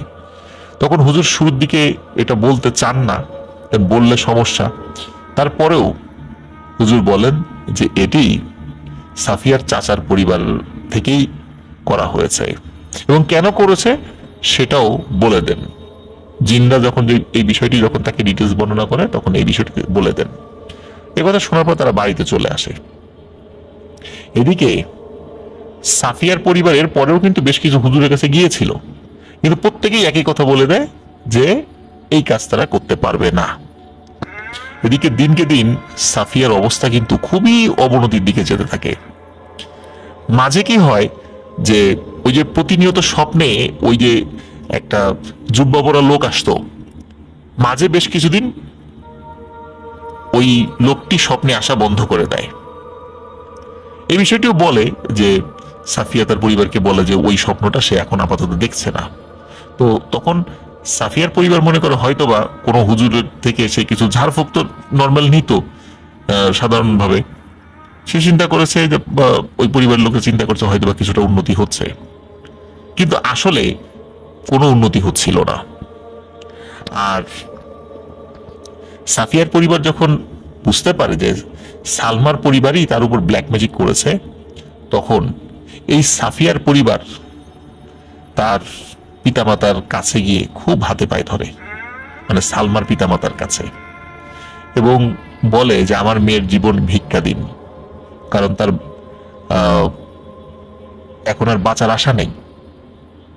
এবং এমন ভাবে বলে যে আমাদের মেয়েকে প্রয়োজনে আপনার মেয়ের হাজবেন্ডের কাছ থেকে ডিভোর্স দিয়ে নিয়ে আসবো, সে আর কখনোই ওই ছেলের নাম মুখেও আনবে না, আর আপনারা যে এই কাজটি করেছেন এটা আমরা কাউকে জানাবো না, কিন্তু তবুও আমার মেয়ের জীবনটা নিয়েন না আপনারা। এদিকে তো সাফিয়ার বাবা তো আগেই মারা গিয়েছে, তেমন বিত্তশালী কাছের লোকও তাদের ছিল না যে জোর দিয়ে কিছু বলাতে পারবে, আর এই বিষয়গুলো যদি কেউ স্বীকার না করে এটা তো আসলে প্রমাণ করা সম্ভব নয়, তাই না? যখন সাফিয়ার পরিবার তার চাচা চাচির হাতে পায়ে ধরে, তখন তারা বলে ঠিক আছে, আগামীকাল আমরা আমাদের কাজ করে দেব, আপনারা বাড়ি চলে যান। তাই হোক, তারা বাড়িতে চলে আসে। কিন্তু কে জানতো যে এই রাতেই ঘটে যাবে এক ভয়ানক নির্মম ঘটনা। এদিন রাতে সাফিয়ার স্বপ্নে হঠাৎ করে সেই লম্বা জুব্বা পরা আলখেল্লা চুলওয়ালা মানুষটা আসে। এসে বলে, কিরে, আমি তোকে বলেছিলাম না যে একদিন তোকে যেতে হবে আমাদের সাথে, তোর সময় শেষ, ওই দেখ তোকে আমরা সবাই নিতে এসেছি। তখন সাফিয়া স্বপ্নে দেখে যে ওই লোকটি ছাড়াও আরো 6 জন লোক প্রায় একই রকমের পোশাক পরা, অনেকটা একই রকম চেহারা, দাঁড়িয়ে আছে। তখন ওই লোকটি বলে, তোর আর সময় নেই, চল আমাদের সাথে চল। তারা যখন এই কথা বলে তখন চিৎকার দিয়ে মানে সাফিয়া ঘুম থেকে উঠে যায়। তখন সাফিয়ার মা চলে আসে, কি হয়েছে? তখন বলে যে স্বপ্নে ওই লোকটা আবার এসেছিল, সে এই কথা বলেছে।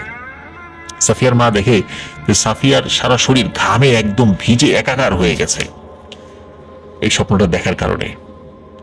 যেহেতু এই বিষয়টি আসলে নতুন কিছু ছিল না, তাই পরিস্থিতি তারা মনে করে যে স্বাভাবিক হয়েই যাবে, মানে স্বপ্নের ব্যাপার তো, সে তো মাঝে মাঝে স্বপ্ন দেখে এরকম চিৎকার করে ঘুম থেকে উঠত, এটা আহামরি ওরকম সমস্যা তারা কিছু মনে করেন, এটা গতানুগতিক ব্যাপার মনে, এটা তাদের কাছে একদম স্বাভাবিক হয়ে গেছিল প্রতিনিয়ত ঘুরতে ঘুরতে।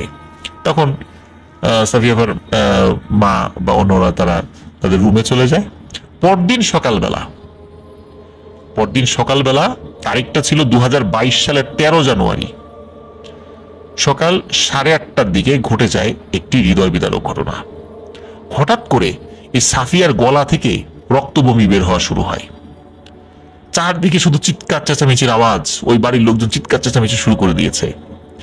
এর কিছু সময় পরে উপস্থিত সবাই দেখতে পায় যে সাফিয়ার রুমের দরজার বাইরে বিশাল আকৃতির একদম কালো একটি মোরগ ছটফট করতে করতে গলা দিয়ে রক্ত পড়তে পড়তে মারা যাচ্ছে। এই কালো মোরগটা কার, কোন বাড়ি থেকে আসছে কেউ বলতে পারে না, কিন্তু ওই সাফিয়ার ঘরের দরজার বাইরের সামনে সেই মোরগটি তার স্বরে চিৎকার করে ডাকার চেষ্টা করছে এবং তার গলা দিয়ে রক্ত বের হচ্ছে, মানে ঠোঁট দিয়ে বোঝা যাচ্ছে যে রক্ত পড়ছে, ছটফট করছে। আর ওদিকে রুমের মধ্যে সাফিয়া চিৎকার চেঁচামেচি করছে। ওই মোরগটা যখন ছটফট করতে করতে মারা যায়, তার ঠিক 1 থেকে 2 মিনিট পরে উপস্থিত লোকদের ভাষ্য অনুযায়ী সাফিয়াও গলা দিয়ে রক্ত পড়তে পড়তে মারা যায়। ইন্না লিল্লাহি ওয়া ইন্না ইলাইহি রাজিউন। এরপরে সাফিয়ার চাচার বাড়িতে গিয়ে দেখা যায় তারা কেউ বাড়িতে নেই, তাদের দরজায় তালা ঝুলানো। আমাকে নাইম বলেছে যে আজ পর্যন্ত এই বাড়িতে তারা নাকি ফেরত আসেনি। এই মুহূর্তে তারা কোথায় আছে সেভাবে কেউ বলতেও পারে না। তবে সাফিয়ার মৃত্যুর পর এই আর কোনো ঘটনা তার পরিবারের সাথে ঘটেনি। আর নাইম আমাদেরকে জানিয়েছেন যে এই ঘটনাটি তিনি সংগ্রহ করেছেন যে স্বয়ং সাফিয়ার মায়ের কাছ থেকে। শুরুতে তিনি নাকি বলতে চাননি, তো অনেক রিকোয়েস্ট করে তাকে সবকিছু বুঝিয়ে বলার পর তিনি রাজি হয়েছেন।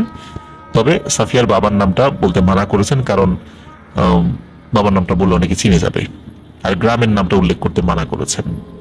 এই জন্য তিনি দুঃখ প্রকাশ করেছেন যে আরো বেশ কিছু তথ্য যেহেতু উনি জানাতে অপারগতা প্রকাশ করে তিনি আমাদেরকে জানিয়েছেন, যদিও আমরাও দুঃখ প্রকাশ করছি যে আমরা আপনাদেরকে জানাতে পারছি না এই বিষয়টি। তো এটাই ছিল ওনার গ্রামে ঘটে যাওয়া ব্ল্যাক ম্যাজিকের সত্য একটি ঘটনা। তো প্রিয় লিসেনার্স, আমরা আসলে এই যে ব্ল্যাক ম্যাজিকের ব্যাপারগুলো তো প্রতিনিয়ত বলছি এবং ব্ল্যাক ম্যাজিক করার ফলে কি হয় সেটা তো আমরা বলছি, যিনি করছেন তার কি পরিণতি হবে সেটাও বলছি, যার উপর করা হচ্ছে তার কি পরিণতি হবে সেটাও বলছি, এবং আমরা এটাও বলছি যে ব্ল্যাক ম্যাজিক করার ফলে যার উপর করা হয়েছে তার উপর কিন্তু জিন চালান করে দেওয়া হয়, এবং ওই ব্ল্যাক ম্যাজিকটি এক্সিকিউট করার দায়িত্বে থাকে ওই জিন। কখনো 1টা 2টা 3টা 7টা বা আরো বেশি সংখ্যক জিন ওই মানুষের পিছনে লেগে যায়, এবং তার ক্ষতি মানে চূড়ান্ত ক্ষতি না করা পর্যন্ত সেখান থেকে তারা যায় না। মূলত ওই তান্ত্রিকের সাথে জিনেরা চুক্তিবদ্ধ হয় এবং চুক্তি অনুযায়ী জিনেরা এই কাজটি করে দেয়। তো প্রিয় লিসেনার্স, আশা করছি এই ঘটনাটি আপনাদের আসলে ভালো লাগার কথা না, ভালো লাগা বলাটাও এটা ঠিক নয়, যে ঘটনাটি আপনাদের ভালো লেগেছে। আমি এতটুকু বলবো যে ঘটনাটি থেকে আমরা নিশ্চয়ই কিছু শিখতে পেরেছি, যে আমাদের আসলে কি করা উচিত। যে কোনো পরিস্থিতিতে আমাদের ধৈর্য ধারণ করে আল্লাহ রব্বুল আলমিনের সাহায্য প্রার্থনা করা উচিত, কিন্তু কোনোভাবেই রাগের বশবর্তী হয়ে, আবেগের বশবর্তী হয়ে ব্ল্যাক ম্যাজিক করা উচিত নয়। প্রিয় লিসেনার্স, যারা এই মুহূর্তে আমাদের সাথে জয়েন করেছেন এবং যারা এখনো আমাদের চ্যানেলে সাবস্ক্রাইব করেননি, তারা দ্রুত আমাদের চ্যানেলে সাবস্ক্রাইব করে ফেলুন। লিসেনার, এখন যে ঘটনাটি আমি আপনাদের সাথে শেয়ার করতে যাচ্ছি, এই ঘটনাটি আমাদেরকে পাঠিয়েছেন মোহাম্মদ ইমরান হোসেন। উনি যশোর MM কলেজে বর্তমানে অধ্যয়নরত আছেন। আর যে ঘটনাটি তিনি আমাদেরকে দিয়েছেন, এই ঘটনাটি মূলত একটি মাদ্রাসা কেন্দ্রিক ঘটনাটি। আমি যখন প্রথম পড়ি তখন আমার কাছে তো মনে হয়েছে যে এরকম ঘটনাতে আমি আগেও শুনেছি, কিন্তু কিছু কিছু মিল রয়েছে, এটা সত্য, কিন্তু এর মধ্যে ব্যতিক্রম ব্যাপারও রয়েছে। চলুন আমরা মূল ঘটনাতে চলে যাই। এই ঘটনাটি মূলত যাকে কেন্দ্র করে ঘটেছিল, তিনি এই ইমরান হোসেন ভাইয়ের নানা। মূলত তার সাথেই এই ব্যাপারগুলো ঘটেছিল। যশোরের মনিরামপুরে একটি মাদ্রাসা ছিল এবং ওই মাদ্রাসাতেই মূলত উনি শিক্ষকতা করতেন। এই ঘটনাটি এই ইমরান হোসেন ভাই উনি ওনার আম্মুর মুখে শুনেছেন। তো যেটি হয় যে মাদ্রাসা প্রতিষ্ঠার কয়েক বছর পর থেকেই এই ইমরান হোসেন ভাইয়ের নানা লক্ষ্য করেন যে ওই মাদ্রাসার সাথে যে মসজিদ রয়েছে, এই মসজিদের যখন ফজরের আজান হতো, ওই আজানের আগেই কারা যেন ডাকাডাকি করত, উঠুন, নামাজের সময় হয়েছে, উঠে পড়ুন, এইভাবে কেউ ডাকাডাকি করে। কিন্তু গ্রামের লোকজন তো এইভাবে, বিশেষ করে ওই গ্রামে, যে গ্রামে ঘটেছিল সেখানে যেভাবে ডাকাডাকি করার কথা নয়। তো ইমরান ভাইয়ের নানা অনেক ধার্মিক হওয়ায় উনি কিন্তু অনেক প্যারানর্মাল বিষয় বুঝতে পারতেন। একদিন তিনি ফজরের আজানের আগেই, মানে আরো আগেই, উনি ঘুম থেকে উঠে ওযু করে মসজিদের দিকে যাচ্ছেন, যে এই ডাকাডাকি করে একটু দেখি তো, গলার কণ্ঠস্বরটা পরিচিত লাগে না। তখন তিনি দেখেন মসজিদের সামনে কয়েকজন মুসল্লি দাঁড়িয়ে আছেন। উনি শুরুতে মনে করেছিলেন যে হয়তোবা ওই আজান হতে দেরি হয়ে যাচ্ছে, কিছু মুসল্লি আগেই চলে এসেছে। কিন্তু এর মধ্যে কি হলো যে মুসল্লিদের মধ্যে একজন লম্বা করে তাকে সালাম দিলেন, যে আসসালামু আলাইকুম রাহমাতুল্লাহ। তো ইমরান ভাইয়ের নানা যখন উত্তর দিয়েছেন তখনই বুঝতে পারছেন যে ঘটনাটা কি, কারণ উনি ধার্মিক মানুষ হওয়ার কারণে উনি বিষয়টা বুঝতে পারতেন এবং ওনাদেরকে দেখে বুঝতে পেরেছেন যারা মহল্লার কেউ না। তাদের পোশাক আশাক, বেশভূষায় কোনো কিছুই মানে স্বাভাবিক মনে হচ্ছিল না তার কাছে। তাদের পোশাক আশাক ছিল 13 শতাব্দীর বা 14 শতাব্দীর মুসলিমরা যেরকম পোশাক পরতো, লম্বা এক ধরনের আলখেল্লা। আমরা সুলতান সুলেমানে যে ধরনের পোশাক দেখতে পাই ওই সময় মানুষদের, তো ওই টাইপের পোশাক নাকি ওই সময় পরা ছিল। তো নানা তো বুঝতেই পারছেন যে এরা তো মানুষ না, কিন্তু তারপর উনি সাহসী ছিলেন। সাহস করে তাদের সামনে গিয়ে বললেন যে আপনারা কারা। তো ওনাদের ভেতর থেকে একজন এগিয়ে আসলেন। ওনাদের মাথায় কিন্তু রুমাল দেওয়া ছিল, সাদা রুমাল। এটা বলে রাখা ভালো যে আমরা বর্তমানে মিডল ইস্টের যে দেশগুলো রয়েছে, সৌদি আরব বা অন্যান্য দেশগুলো রয়েছে, আমরা দেখতে পারি তারা মাথার উপর এক ধরনের রুমাল পরে। তো ওইভাবে রুমাল দেওয়া ছিল, কিন্তু রুমালটা একটু বেশি সামনের দিকে টানা ছিল, যার কারণে সরাসরি তাদের চেহারাটা দেখা যাচ্ছিল না। তবে বোঝা যাচ্ছিল যে তাদের বয়স অনেক বেশি।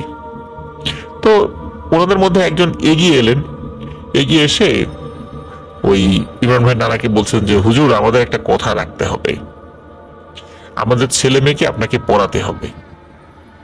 তখন ইমরান ভাই নানা বললেন যে সেটা কিভাবে সম্ভব, আমি আপনাদের ছেলে মেয়েদেরকে কিভাবে পড়াবো। আর ওনারাও বুঝে গিয়েছিলেন যে ইমরান ভাইয়ের নানা বুঝতে পেরেছেন যে আসলে ওনারা জিন, এবং এই কারণে জিন, তারা যে জিন এটার পরিচয় দেওয়ারও তারা প্রয়োজন বোধ করেননি। আর নানাও খেয়াল করছেন তাদের চেহারাও তো ওইভাবে দেখা যাচ্ছে না, তবে বয়স্ক এটা বোঝা যাচ্ছে হালকা যতটুকু দেখা যায়। আর যিনি মূলত এসে প্রস্তাবটা দিয়েছিলেন, মনে হচ্ছে তার বয়স, মানে যদি আমরা স্বাভাবিক মানুষের বয়সের কথা চিন্তা করি, যে তার বয়স মনে হচ্ছে ওইভাবে শত বছরেরও বেশি। তো ওই হুজুর যিনি মানে ইমরান ভাইয়ের নানা, তো তিনি যেহেতু পড়াতে রাজি হচ্ছিলেন না, তখন ওই প্রবীণ জিনটি বললেন যে আপনি কেন পড়াতে চাচ্ছেন না, আপনি ভয় পাচ্ছেন? আপনার ভয়ের কিছু নেই। তখন ইমরান ভাই নানা বলেন, হ্যাঁ আসলে আমি ভয় পাচ্ছি, কারণ আমি জানি যে জিনদের সন্তানদেরকে পড়াতে গেলে অনেক সময় কিছু সমস্যা দেখা দেয়। যেমন আমার কাছে পড়াতে আসলে, আপনারা যদি আপনাদের সন্তানদেরকে আমার কাছে পড়াতে আসেন, তখন আমি কিন্তু ওদের শিক্ষক, আমি শিক্ষক হিসাবে তাদেরকে শাসন করতে পারি। কিন্তু আপনারা দেখা যাবে যে আমি শাসন করেছি, পরে এসে আমাকে একটা বিপদে ফেলে দিবেন। এটা কিন্তু হবে না। আপনারা যদি আমার কাছে পড়াতে চান, তাহলে কিন্তু আমাকে তাদের উপর পূর্ণ কর্তৃত্ব দিতে হবে। তখন ওই প্রবীণ যিনি ওইখানে ছিলেন, যিনি কথা বলার জন্য এগিয়ে এসেছিলেন, তিনি বললেন যে আপনার কোনো ক্ষতি হবে না, আমি কথা দিলাম, আপনি পড়ান। তো আরো কিছু কথা হয় যে কোথায় পড়াবে, কিভাবে পড়াবে, এই বিষয়ে ডিটেলস কথা হয় আর কি। যাই হোক, তো ইমরান ভাইয়ের নানার এক ছাত্রের নাম হচ্ছে বেলাল। সে হচ্ছে ওই ইমরান ভাইয়ের নানার টুকটাক কাজ করে দিত। আর ওই সময়টা তো 1950-60 এইরকম একটু মাঝামাঝি সময়ের আর কি, এই দশকের। তো সেই সময়ে বৈশাখ মাস পড়েছে মাত্র। তো এই যে এখন যেমন বৈশাখ মাস চলছে, তো আসরের নামাজের পর এই ইমরান ভাইয়ের নানা ওই বেলালকে বললেন যে বেলাল, আমার তো পান শেষ হয়ে গেছে, হাটখোলা বাজার থেকে একটু পান কিনে দিবি বাবা। তখন বেলাল তার হুজুরের মানে ইমরান ভাইয়ের নানার পান কেনার উদ্দেশ্যে হাটখোলার দিকে রওনা হন। তো যখন রওনা দিয়েছেন, স্বাভাবিকভাবে বৈশাখ মাসে কিন্তু বিকালের দিকে কালবৈশাখী ঝড় হয়।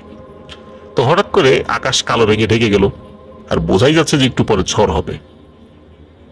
তখন বেলাল হাটখোলা থেকে হুজুরের জন্য পান কিনেছেন, তখন মানে চলে গেছেন তখন অবশ্য ওই এর ভিতর দিয়ে।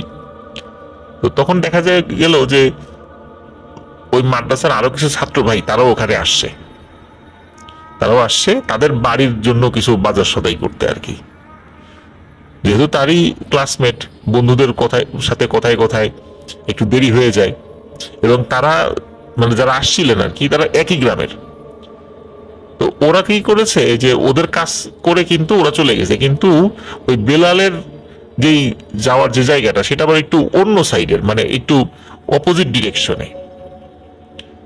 তো এই কারণে এখন তার সাথে যাওয়ার জন্য তার কোনো ছাত্র ভাই পাই নাই।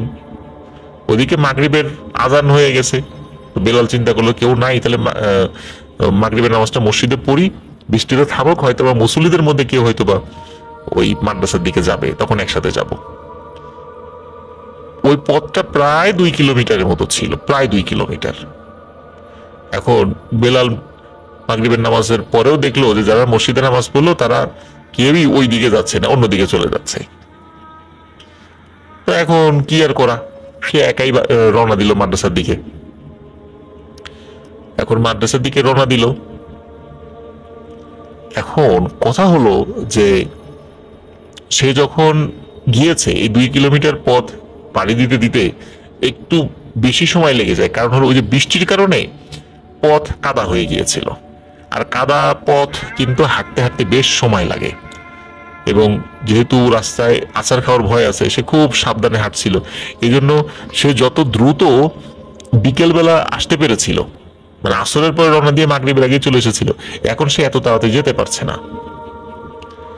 আর তার হুজুর বলে রেখেছিল যে যদি এশার আজানের আগে বা এশার নামাজের আগে যদি সে না আসতে পারে, তাহলে ওই পানগুলো তার যে রুমে থাকে, সেই রুমের দরজার বাইরে যেন রেখে যায়, কোনো ডাকাডাকি না করে, এর কথা বলেছিল আর কি।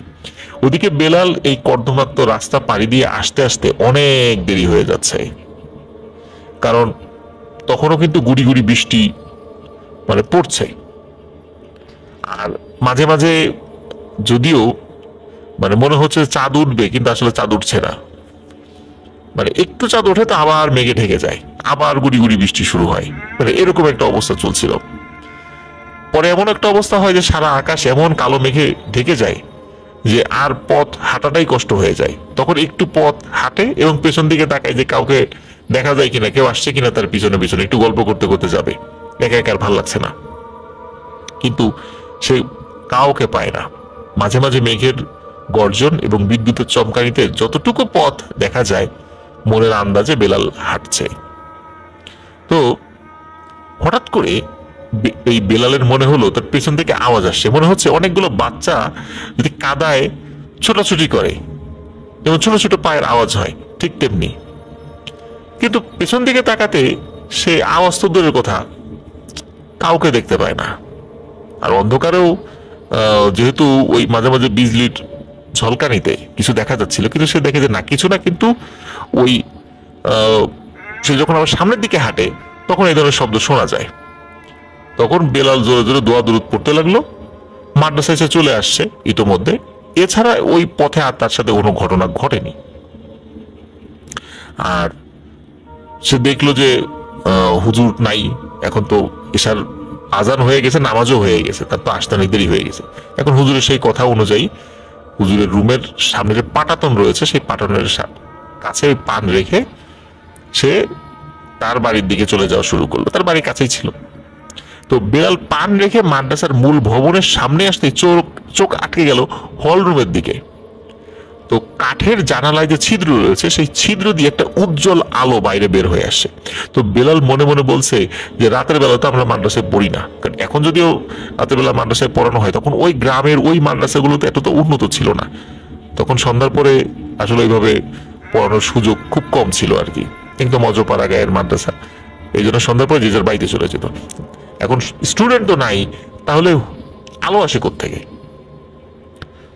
আবার বেলাল মনে মনে বলছে মাদ্রাসায় তো হুজুর ছাড়া কেউ থাকে না, দেখি তো আলো কোত্থেকে আসে। এইভাবে বেলাল কি করে হল রুমের দিকে এগিয়ে যায় এবং জানালার কাছে গিয়ে সেই ছোট ছিদ্র দিয়ে উকি দিয়েই সে একটা জিনিস দেখে যে হল রুমের প্রত্যেকটা বেঞ্চে হ্যাচাক লাইটের মতো একই রকম আলো জ্বলছে বিভিন্ন জায়গায় এবং গম গম আওয়াজ হচ্ছে।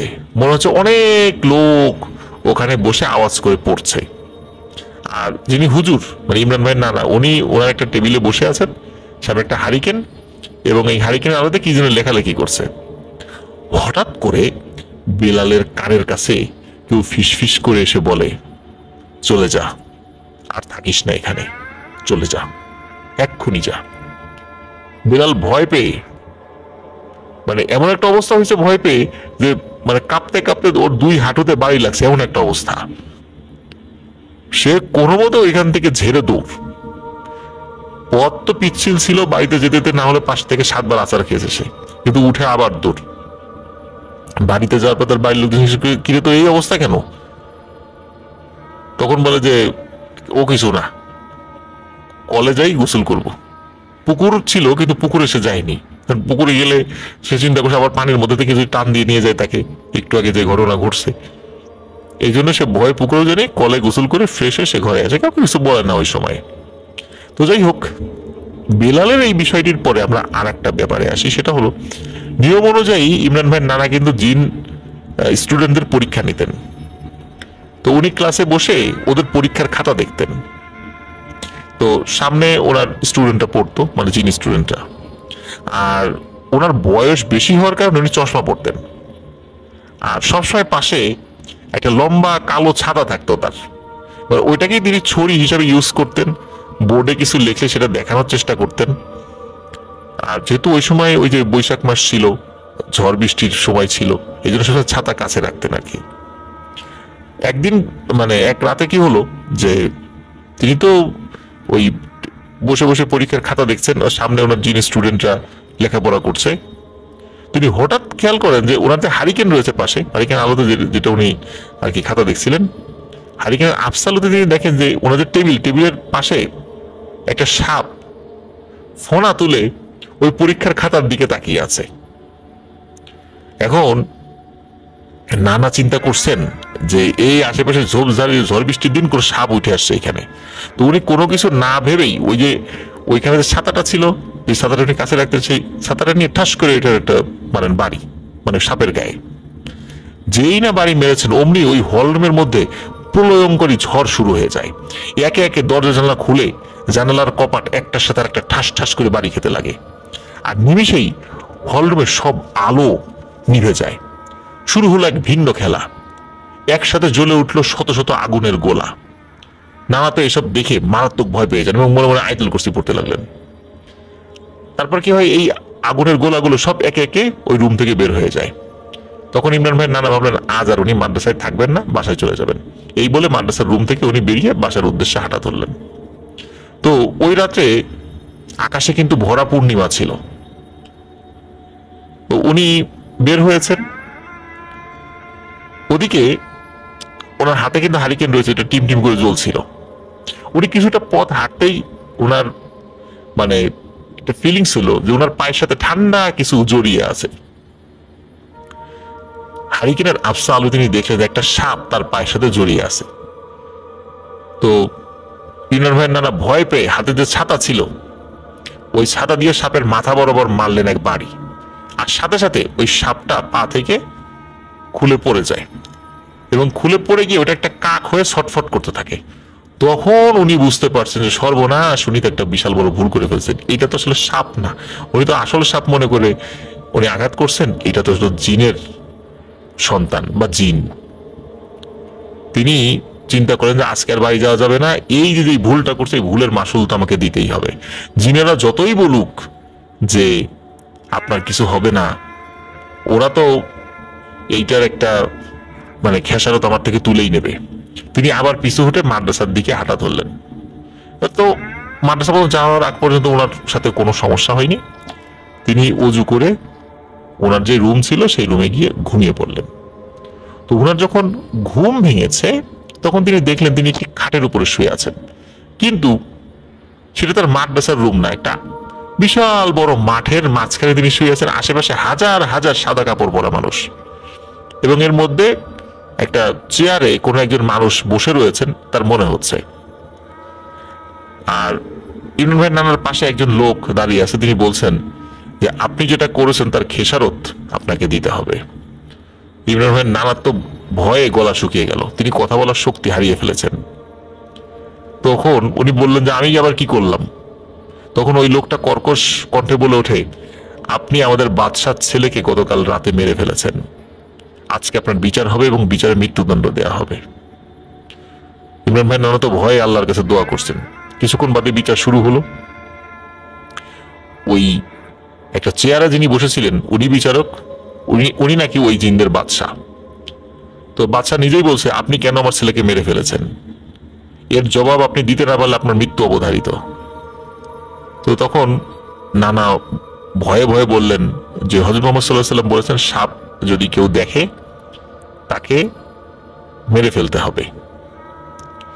তখন ওই বাদশা বলেন যে আমার ছেলে আপনার কি কোনো ক্ষতি করেছিল? তখন ইমরান ভাই নানা বলেন যে না, সে ক্ষতি করেনি, কিন্তু আমার সাথে জিনদের কথা হয়েছিল যে তারা এখানে পড়তে আসবে, আমি তাদেরকে পড়াবো, পড়ানোর কারণে আমি তাদেরকে শাসন করব। তো আমি তাদেরকে শাসন করতাম, কেউ আমাকে কিছু বলেনি, কিন্তু ওরা আমার কাছে যখন পড়তো স্বাভাবিকভাবে পড়তো। কেউ কখনো এতগুলো স্টুডেন্টের মাঝে কেউ সাপ হয়ে আমার সামনে আসেনি। আপনার ছেলে সাপ হয়ে সামনে আসছে, যার ফলে আমার কাছে স্বাভাবিকভাবে মনে হয়েছে যে এতগুলো স্টুডেন্টদের মধ্যে কেউ কখনো সাপ হয়ে আমার সামনে আসেনি, আমাকে ভয় দেখায়নি। আর আশেপাশে তো ঝোপ জঙ্গল রয়েছে মাদ্রাসার আশেপাশে, সেখান থেকে কি সাপ চলে আসাটাই স্বাভাবিক না? আমি তো এই মনে করে মেরেছি, কারণ সাপ তো আমাকে যদি ক্ষতি করে তাহলে কি হতো? তাহলে কি আপনি এসে আমাকে বাঁচাতেন? উনি কিন্তু সাহসের সাথেই বলছে, যদিও ওনার মনের মধ্যে ভয় রয়েছে, এবং এটাও বলছেন যে আমি তো শুরুতে হালকা একটা আঘাত করেছি, সেটা তো ওখান থেকে চলে গেছে, আমি তো আর মারিনি। আর আমি যখন বাড়ির দিকে ফিরছিলাম তারপরে আমার পায়ে কেন সে জড়ালো? আমি তো সেটাকে স্বাভাবিক সাপ মনে করেছি, এই কারণে আমি তাকে আঘাত করেছি। তার এই সমস্ত যুক্তি শুনে ওই বাদশা বলে কোনো কথা শুনি না, হাদিসে কি আছে কোরআনে কি আছে সেটা আমি শুনবো না, বুঝবো না। আপনি আমার সন্তানকে হত্যা করেছেন, আপনার শাস্তি মৃত্যুদণ্ড। যখন এই কথা বলছে তখন ওই যে আশেপাশে জিন যেগুলো ছিল, অনেক জিন চারদিকে ঘিরে দাঁড়িয়েছিল। হঠাৎ করে মনে হলো এক পাশ থেকে তারা সরে যাচ্ছে এবং কেউ একজন আসছে ওই দিক দিয়ে, তার পথ করে দিচ্ছে। মনে হলো যে খুব বয়স্ক একজন, লাঠিতে ভর দিয়ে একজন আসছে। তো সে এসে বলছে, এই কি হয়েছে এখানে, এত সমাগম কেন? একজন মানুষের কণ্ঠস্বর শুনলাম মনে হইলো, এবং কিছু যুক্তি তর্ক শুনলাম মনে হইলো। এই কে আছিস, আমার চোখ দুটো একটু মেলে ধর। তখন ইমরান ভাই নানা উনি খেয়াল করলেন যে এই যিনি আসছেন উনি অনেক উঁচা লম্বা, এবং উনি এতটা বৃদ্ধ, এবং ওনার চোখের পাতাগুলো অনেক বড় বড়, এবং ওই বার্ধক্যজনিত কারণে সহজে চোখ খুলতে পারছেন না। তখন দুইজন জিন এগিয়ে এসে তার চোখ আর কি চোখের পাতাটা একটু উঁচু করে ধরলো। তখন ওই বাচ্চাকে বললো, এই বাচ্চা কি হয়েছে? তখন বাচ্চা বললো যে আমার ছেলেকে সে মেরে ফেলছে। তখন বললো কিভাবে মারছে? তখন বললো যে এই ঘটনা। তখন ওই বৃদ্ধ লোকটি বলেন যে এ যে কাজটি করছে ঠিকই করছে, তুমি বাদশা হইছো বলে তুমি যা খুশি তাই করতে পারো না, বাদশা তো আমিও ছিলাম, এখন বয়স হয়ে গেছে, এখন তুমি বাদশা হইছো, তুমি এই ছেলেটা আর কিছু করতে পারবা না। এই কারণে পারবা না কারণ দোষ তোমার ছেলের। তোমার ছেলে কেন ওইখানে হুট করে ওই লেখাপড়ার মধ্যে ঢুকে, সে তো এখানকার স্টুডেন্ট না, সে ওখানে গেছে কেন? আর ওখানে সে সাপ হয়ে গেছে কেন? যাই হোক, আঘাত দিছে, সে ওখান থেকে চলে আসতো, সে আবার তার পিছু লাগছে কেন? দোষটা আমার ছেলের। আর সে স্বাভাবিক সাপ মনে করে আঘাত করছে, এখানে সে কোনো অন্যায় কাজ করে নাই। সুতরাং ওকে যেই জিন হত্যা করতে আসবে সে কিভাবে হত্যা করে আমি দেখে নেব, আর যে হত্যা করবে তাকে আমি হত্যার নির্দেশ দেব। জিনদের মধ্যে একটা ব্যাপার রয়েছে প্রিয় লিসেনার, সেটি হলো যে ওরা কিন্তু ওদের বাদশা বা আমিরের কথা খুব আনুগত্য করে এবং খুব ভালো শোনে। ওই জিনটি ছিল এই বাদশার আগের বাদশা, মানে উনি বার্ধক্যজনিত কারণে আর বাদশাহীর দায়িত্ব পালন করতে পারেন না, এই জন্য তাকে দায়িত্ব দিয়েছেন। তো ওনার এই কথা শুনে ওই বাদশা কথা মেনে নেয়, ঢোক গেলে, এবং হজম করে নেয়, তার সন্তান হারানোর এই ব্যথাটা হজম করে নেয়, এবং বলে ঠিক আছে আপনি যেটা বলবেন আমি মেনে নিলাম। তখন বলে যে এই ছেলেটাকে যেখান থেকে নিয়ে আসছো সেখানে দিয়ে আসো, ওর সাথে কোনো ধরনের কোনো খারাপ ব্যবহার করা যাবে না, এবং ওকে নিয়ে আসছো সসম্মানে দিবা, সসম্মানে দিবা, এবং তাকে নিয়ে আসছো, তাকে উপহার দিবা, এটা হলো আমার নির্দেশ। তখন ইমরান ভাইয়ের নানা উনি দেখেন যে কয়েকটা জিন আসলো এবং তাকে বলে চলেন আমাদের সাথে, কোনো ভয় পাবেন না, আপনার কিছু করা হবে না। তখন ইমরান ভাইয়ের নানা তাদের সাথে হাঁটতে থাকলেন, কোন দিক দিয়ে যে গেলেন ওনার ঠিক খেয়াল নেই। উনি দেখলেন একটা ঘরের মধ্যে চলে আসছেন, সেখানে বেশ কিছু খাবার রয়েছে, ফলমূল রয়েছে, তো বললেন যে এগুলো খান। তো ইমরান ভাইয়ের নানা খেলেন, খুবই সুস্বাদু খাবার, ফলগুলো সুস্বাদু এবং অন্যান্য খাবারগুলোও খুব সুস্বাদু, ম্যাক্সিমাম খাবারগুলো ডেজার্ট আইটেম, মানে মিষ্টি জাতীয় খাবার ছিল। তখন এর মধ্যে একজন বললেন যে এখানে আর একজন প্রবীণ ব্যক্তি আসবেন, আপনাকে তিনি বলবেন যে আপনি কি উপহার নিতে চান। তখন আপনি বলবেন যে ওই যে দূরে একটি জমি রয়েছে, ওই জমিটা আমি চাই, কারণ ওই জমির নিচে গুপ্তধন রয়েছে, তাহলে আপনি ধনী হয়ে যাবেন। তখন ইমরান ভাই নানা বললেন যে বাবারে, আমার ধনী হওয়ার কোনো প্রয়োজন নেই, আমি কোনো উপহার চাই না, তোমরা দিতে চাইছো এটাই আমি খুশি, আমার কিছু লাগবে না, আমাকে আমার বাড়িতে দিয়ে আসো, আর এবং আমার বংশধরদের কোনো ক্ষতি করবে না। তখন ওই জিন বললেন তাহলে আপনার কাছে যিনি আসবেন তাকে এই বিষয়টি বলবেন। কিছুক্ষণ পরে আর একজন বৃদ্ধ জিন সেখানে আসে এবং বলে যে আপনি কি চান, আপনাকে একটা উপহার দিতে চাই। তখন ইমরান ভাই নানা খুব বিনয়ের সাথে বলেন যে হুজুর, আমার কোনো উপহার লাগবে না, আপনারা দিতে চেয়েছেন সেটাই আমি খুশি হয়েছি, আমাকে আমার বাড়িতে ফেরত পাঠিয়ে দেন, এবং আমি সহ আমার পরিবারের জন্য কোনো ক্ষতি না হয়। তখন তিনি বলেন যে হ্যাঁ ঠিক আছে, আর কোনো ক্ষতি হবে না। এরপরে কি হয় যে হালকা একটা মৃদু বাতাস নাকি ইমরান ভাইয়ের নানার গায়ে লাগে এবং তিনি ঘুমিয়ে যান। তার যখন ঘুম ভাঙে তখন তিনি দেখেন উনি ওনার বাড়ির বিছানায় শুয়ে আছেন। পরবর্তীতে জানা যায় যে ইমরান ভাইয়ের নানা এরপর থেকে ওই জিনদের বাচ্চাদেরকে আর পড়াতেন না। আর যেটা হয় যে এরপরে উনি আর কোনো জিন বা এই টাইপের কোনো কিছু সেভাবে আর কখনো ওভাবে দেখেননি। আর জিনেরা মানে জিনেরা যে তাকে নিয়ে গিয়েছিল, ইমরান ভাইয়ের নানা নাকি ওই জিনেদের কাছে প্রশ্ন করেছিলেন যে আমাকে কোথায় নিয়ে আসা হয়েছে। তখন জিনেরা উত্তর দিয়েছিল যে এটা আপনাকে বলা যাবে না। আর এই কারণে ইমরান ভাইয়ের নানা আসলে বলতে পারেনি যে তাকে এক্সাক্ট কোথায় নিয়ে গিয়েছিল। ইমরান ভাই আমাদেরকে বলেছেন যে ওনার নানাকে সবাই এসিল্যান্ড হুজুর নামেই বেশি চিনতেন। নাম বললে ওই এলাকার সবাই চিনে ফেলবে, সঙ্গত কারণে নামটি বলতে নিষেধ করেছেন আর কি। তো ওনাকে আবার বলছি এসিল্যান্ড হুজুর নামেই সবাই চিনত।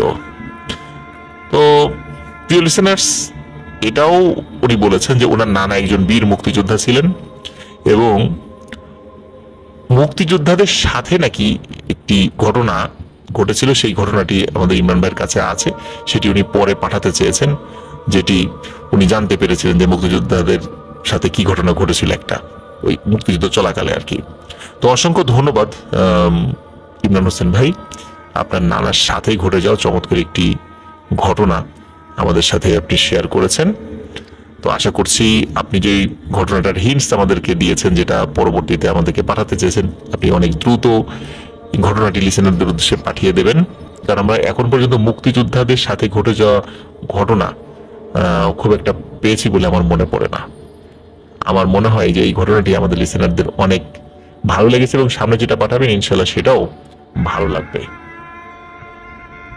এখন যে ঘটনাটি আমি আপনাদের সাথে শেয়ার করতে যাচ্ছি, এই ঘটনাটি রাজশাহী থেকে আমাদেরকে পাঠিয়েছেন শাহরিয়া।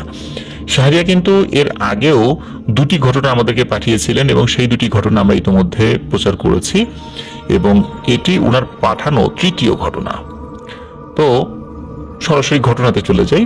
ওনার বাড়ি রাজশাহী, যেটা আগেও উনি আমাদেরকে একাধিকবার উল্লেখ করেছেন। আর ওনাদের যে বাসা, এটা মূল শহর থেকে 10 কিলোমিটার দূরে। আর এখানে মূলত ওনার নানি 1995 সালে জায়গা কেনেন, জায়গা কিনে তখন বাড়ি করেন। ওই জায়গার আশেপাশে শুধু ধুধু প্রান্তর ছিল আর ধানি জমি আর ভুট্টা ক্ষেত। কোনো মানুষ তখনও এখানে বাড়িঘর করেনি। ওনার নানি 1995 সালে প্রথম ওই জায়গায় জমি কিনে ওইখানে বাড়ি করেন, মানে আবাসস্থল তৈরি করেন।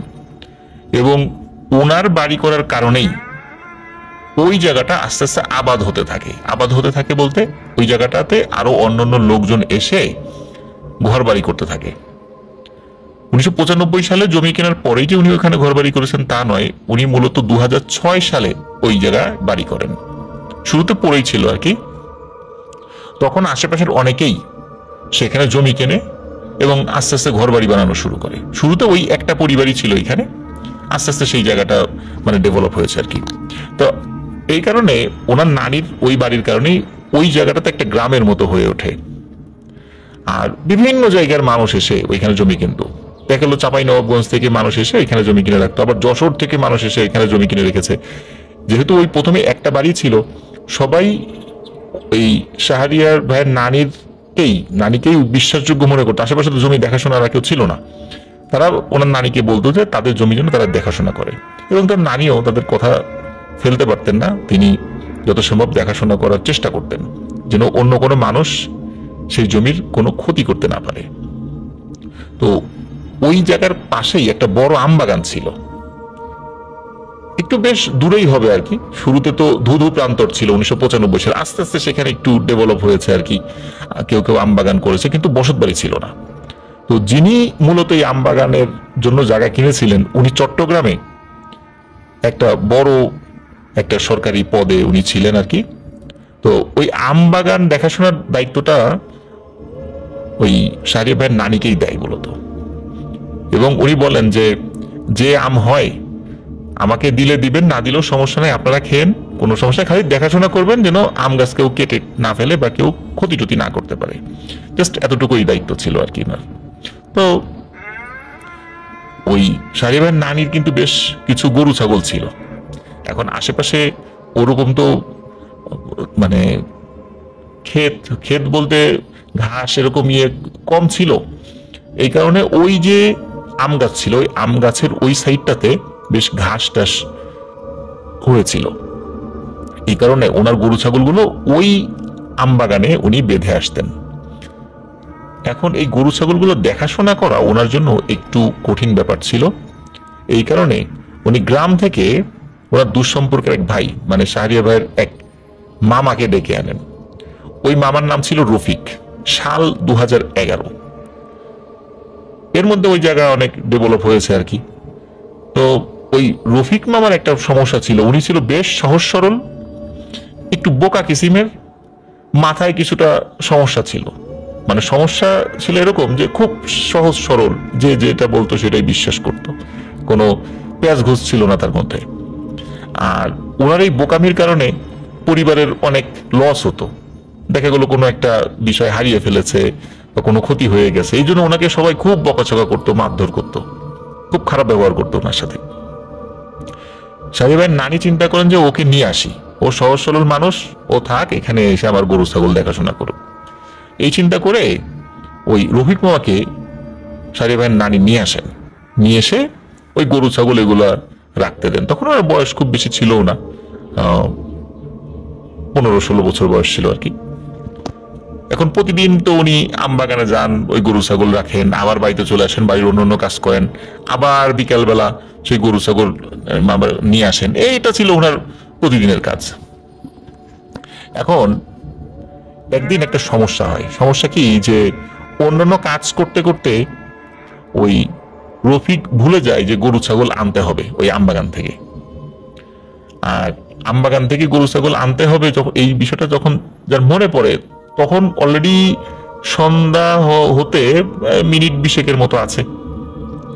তখন উনি যে কাজটি করেন সেটি হলো যে গরু ছাগল আনতে যাবেন। হঠাৎ আবার মনে পড়ে, আরে আগামীকাল তো একটা অনুষ্ঠান আছে, রান্নাবাড়ি করতে হবে। এখন অনুষ্ঠানের জন্য কিন্তু নানি ডাল আনতে বলেছিলেন, গাছের ডাল বা খড়ি কোথাও পেলে সেগুলো নিয়ে আসতে বলেছিলেন। তখন এই রফিক মামা চিন্তা করে তাহলে একটা দা নিয়ে যায় সাথে করে। ওই আম গাছের ওইখানে একটা মরা আম গাছ উনি দেখেছেন, গাছটি তো খুব বেশি বড় না, তো ওই আম গাছের কিছু ডাল উনি কাটবেন এই চিন্তা করেছেন। তো দা নিয়ে যান। দা নিয়ে যাওয়ার পরে উনি চিন্তা করেছেন যে গরু ছাগল যেগুলো আছে এগুলো পরে নেই, আগে ডালটা কাটি। তো উনি ওই ডাল কাটতে শুরু করেছেন, কিন্তু ওই ডালটা খুব মানে মোটা ছিল না। উনি যখন কাটা শুরু করেছেন, দায়ে কিন্তু অনেক ধার ছিল, কিন্তু মনে হচ্ছে যে উনি পাথরের উপরে কোপ দিচ্ছেন, ওই ডালটি কিছুতেই কাটছে না। তো তারপর উনি কাটার চেষ্টা করছেন। হঠাৎ করে ওনার মনে হলো ওনার মাথার পেছনের অংশে খুব শক্ত, মানে হাতটা খুবই শক্ত, ধাম করে একটা চর মারলো মাথার পেছনে। তো এক চর খাওয়ার সাথে সাথে ওনার মাথা ঘুরে গেছে, যে ওরে বাবা এত জোরে মার দিল কে। উনি পেছন দিকে তাকিয়ে দেখেন কেউ নেই, মানে ডালের ওইখানে বসে উনি পেছন দিকে তাকিয়ে দেখেন যে না, পেছনে কেউ নেই। তারপর উনি ডাল কাটছেন, আবার মাথায় মারলো এক চর। উনি এবারও দেখেন কেউ নেই। উনি চিন্তা করেন কি ব্যাপার, কি হচ্ছে এইসব। কিন্তু উনি বুঝতে পারছেন না যে এটা প্যারানর্মাল কোনো বিষয়। উনি সহজ সরল মানুষ, আসলে এইগুলো ওনার মাথায় ওটা কাজ করছে না। উনি আরো জোরে জোরে ডাল কাটতে থাকেন। তো 2 চর মারার পরে কিন্তু আর তাকে চর কেউ মারেনি, ডাল উনি কেটে ফেলেন।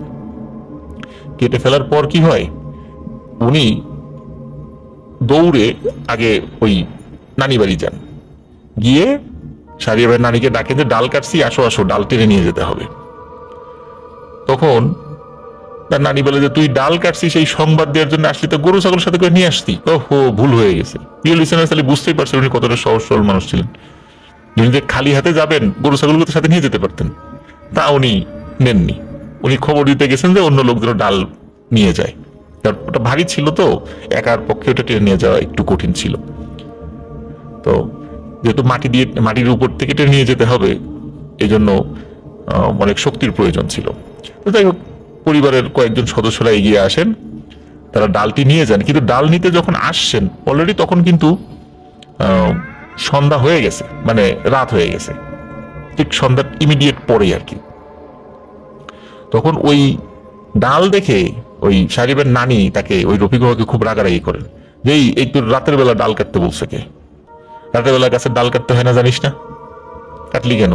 সকালে কাটতি, আর সারাদিন কি করছিস? সারাদিন মনে ছিল না? এইভাবে একটু রাগারাগি করেন আর কি। তো যাই হোক, এখন ডাল পরিবারের অন্য সদস্যরা নিয়ে যায়। আর রফিক মামা উনি যেটি করেন সেটা হলো যে গরু ছাগল যেগুলা ওখানে রাখা আছে সেইগুলো একত্র করতে থাকেন। একত্র করে করে উনি তারপরে নিয়ে যেতে থাকেন। আর পরিবারের অন্য যে পুরুষ সদস্য ছিল তারা তো ওই ডালটা নিয়ে চলে গেছে, আরো এগিয়ে চলে গেছে। নানি মহিলা মানুষ হয়, উনি একটু পেছনে পড়ে গেছেন, অত জোরে হাঁটতে পারেননি। ওইদিকে ওই রফিক মামার আসতে দেরি হচ্ছে, উনি আবার পেছন দিকে তাকিয়েছেন যে কি রে, ও কি করে, এখনো আসে না কেন, ওকে সাথে নিয়ে যাই। তখন সাহেবের নানি খেয়াল করেন যেই গাছের ডালটা কাটা হয়েছে ওই গাছের নিচে একটা কালো একটা মেঘের মতো ছায়ার মতো দাঁড়িয়ে আছে, এবং ওটার যে দুটা চোখ জল জল করছে এটা দূর থেকে বোঝা যাচ্ছে। উনি তো এই দৃশ্য দেখে ভয় পাইছেন, আরে এটা কি? তখন আবার উনি চিন্তা করেন এটা আমার চোখের ভুলও হইতে পারে, কারণ ইতোমধ্যে হঠাৎ করে ওই রফিক মামা ডাক দিয়ে উঠছে যে এই যে আমি আসছি, আমি চলে আসছি। তখন আবার দেখে যে ওই জায়গাতে কিছু নাই। তখন আবার দুইজন বাড়ি চলে যায়। বাড়ি চলে যাওয়ার পর এদিকে ওই হঠাৎ করে ওই ছায়ামূর্তিটা দেখে সারিবের নানির কিছুটা ভয় লেগেছিল, এই জন্য উনি আসলে খেয়াল করেননি যে ওই রফিক ভাই ঠিক মতো গরু ছাগলগুলো আনছেন কিনা। বাড়িতে নিয়ে যাওয়ার পর দেখা যায় একটা ছাগল মিসিং। তখন নানি বলে আই একটা ছাগল কই? তখন ওই রফিক মামা বলে যে আচ্ছা আমি যাচ্ছি, একটা আছে, আমি নিয়ে আসতেছি, খুব তো বেশি দূরে না। তো রফিক মামা দৌড় দেন। ওনার হাতে একটা লাইটার ছিল, এবং ওই লাইটারের সাথে কিন্তু টর্চ সিস্টেম ছিল আর কি। হ্যাঁ, তো উনি ওইটা জ্বালিয়ে ওই বাগানের দিকে যান। বাগানের দিকে গিয়ে উনি ওই ছাগলটা খুঁজতে থাকেন এবং পেয়েও যান ছাগল। তো ছাগল নিয়ে যখন উনি আগাচ্ছেন, হঠাৎ করে ওই ছাগলটা মনে হচ্ছে খুব ছোটাছুটি শুরু করে দিয়েছে, এবং এত জোরে ছোটাছুটি শুরু করে দিয়েছে যে তাকে রাখতেই পারছে না, এদিক ওদিক ছোটাছুটি করছে। এক পর্যায়ে তার হাত থেকে ছুটে যায় এবং ছুটে ওই বাড়ির দিকে দৌড় দেয়। তখন রফিক মামাও ওই ছাগলের পেছন পেছন দৌড় দেবে, এমন সময় হঠাৎ করে পেছন থেকে কেউ ডাক দেয়, এ রফিক, এই বলে। তখন রফিক মামা পেছন দিকে তাকিয়ে যেটা দেখতে পারে এটা দেখার জন্য উনি মোটেও প্রস্তুত ছিলেন না। উনি দেখেন কালো লম্বা একটা অবয়ব, প্রায় 8-9 ফুট হবে, চোখ দুটো টকটকে লাল, এবং তার চোখ মানে মানুষের চোখ যেই জায়গাটাতে থাকার কথা ঠিক ভুরুর নিচে, মনে হচ্ছে এই চোখ দুটো ঠিক ভুরুর নিচে না, আরো নিচে, মানে ঠিক ঠোঁটের একটু উপরে এরকম জায়গায়। আর তার মাথা মাঝখান থেকে মনে হচ্ছে 2 ভাগে ভাগ হয়ে আছে, মানে ভি আকৃতির হয়ে গেছে, এবং ওই ভি আকৃতির হয়ে গেছে মাথার ঠিক যেই জায়গাটা ফাঁকা হয়ে গেছে সেখান দিয়ে মনে হচ্ছে যে লালচে আগুন বের হচ্ছে, এরকমটা মনে হচ্ছে। এবং ওই ছায়ামূর্তিটি বলে ওঠে, আমাদের থাকার জায়গা নষ্ট করেছিস তুই, কাজটা তুই ঠিক করলি না, এর ফল কিন্তু তুই পাবি। এই বলে সে অদৃশ্য হয়ে যায়। ওদিকে রফিক মামাতে এমন ভয় পেয়েছেন সে চিৎকার চেঁচামেচি করতে করতে সে দৌড় দিয়েছেন বাড়ির দিকে। তো বাড়ির দিকে দৌড় দেন এবং গিয়ে বলেন যে এই ঘটনা, আমি তো এই একটা জিনিস দেখছি, আমাকে এটা বলছে। এখন এদিকে সারিয়া ভাইয়ের নানি তাকে একটু ঝাড়ফুঁক করে দেন। ওই রাত থেকে এই রফিক মামার প্রচন্ড জ্বর, এবং তার মাথার পেছনের অংশে খুবই ব্যথা। উনি মানে শুইতে পারেন না, এমন একটা অবস্থা। কাত হয়ে শুইলে একটু শুইতে পারেন, কিন্তু চিট হয়ে উনি শুইতে পারেন না, মাথার পেছনের অংশে প্রচন্ড ব্যথা। আর পরের দিন যে প্রোগ্রামটা ছিল বাড়িতে, এই প্রোগ্রামেও তিনি অ্যাটেন্ড করতে পারেননি। আর এরপর থেকে ওনার সাথে শুরু হলো নতুন আর একটা সমস্যা। মাঝরাতে দেখা যেত তিনি রুমে নাই, অনেক খোঁজাখুঁজি করলে দেখা যেত ওই মাঝরাতে আম বাগানে সে দাঁড়িয়ে আছে, এবং দাঁড়িয়ে বিড়বিড় করে সে কি যেন বলছে। এক রাতে খাওয়া দাওয়ার পরে সারিবের নানি সেই রফিক মামার ঘরে যান, জিজ্ঞেস করতে সব গরু ছাগল ঠিকঠাক মতো সে তুলছে কিনা। গিয়ে তিনি ভয়ঙ্কর দৃশ্য দেখতে পান। উনি দেখতে পান যে রফিক মামা ঘরে শুয়ে আছে বিছানার উপরে চিত হয়ে, ওনার বুকের উপর কালো একটা ছায়ামূর্তি বসে তাকে চাপ দিয়ে মেরে ফেলতে যাচ্ছে। নানি ঘরে ঢোকার সাথে সাথে ওই ছায়ামূর্তির এক লাফ দিয়ে জানালা দিয়ে ঘরের বাইরে চলে যায় এবং অদৃশ্য হয়ে যায়। তখন দেখা যাচ্ছে যে রফিক মামার সেন্স নাই, তাকে সেন্সহীন অবস্থায় তাকে পাওয়া যায়। তো তার সেন্স ফেরানো হয়। মাঝে মাঝে তিনি সেন্সলেস হয়ে যেতেন, এবং তাকে ওই সেন্সলেস অবস্থায় তাকে উদ্ধার করা হতো। তো এই সমস্যা যখন চলছিল, আশেপাশে বেশ কিছু হুজুর দেখানো হয়, সমস্যার সমাধান হচ্ছিল না। তখন সকলের পরামর্শে তাকে তার নিজ গ্রামে পাঠিয়ে দেওয়া হয়। সেখানেও তাকে ওই ছায়ামূর্তিটি বিভিন্নভাবে ডিস্টার্ব করত। সে যেই ঘরে ঘুমাতো রাতের বেলা সেই টিনের চালে মনে হতো কেউ হাঁটাহাঁটি করছে। আবার মনে হতো তার ঘরের মধ্যে বসে রাতের বেলা কেউ এমন কিছু শব্দ করছে যে শব্দে আসলে ঘুম আসা সম্ভব নয় বা ঘুমানো সম্ভব নয়। তারপর আরো অনেক ভালো ভালো হুজুর দেখানোর পর তিনি মোটামুটি সুস্থ হন।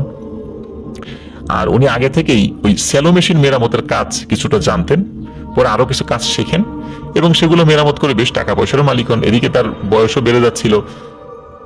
বাড়ির সদস্যরা চিন্তা করে ও তো সহজ সরল মানুষ, ওকে একটা বিয়ে শাদী দিয়ে দেই, তাহলে আস্তে আস্তে হয়তোবা স্বাভাবিক হয়ে যাবে সবকিছু, আর এই সমস্যাগুলো দূরীভূত হবে। আর এদিকে উনি কিছু টাকা পয়সা জমিয়েছিলেন।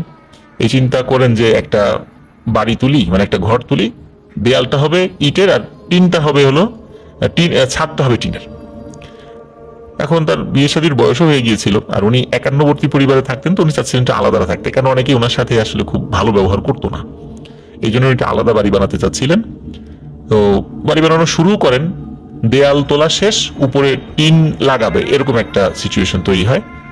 তো এক রাতে উনি ওয়াশরুমে যাওয়ার জন্য ঘর থেকে বাইরে বের হন, গিয়ে দেখেন যে ওনার যেই ঘরটা উনি তৈরি করেছেন দেখা যাচ্ছে সেখানে মনে হচ্ছে কেউ একজন দাঁড়িয়ে আছে এবং ওই দেয়াল ভেঙে ফেলার চেষ্টা করছে।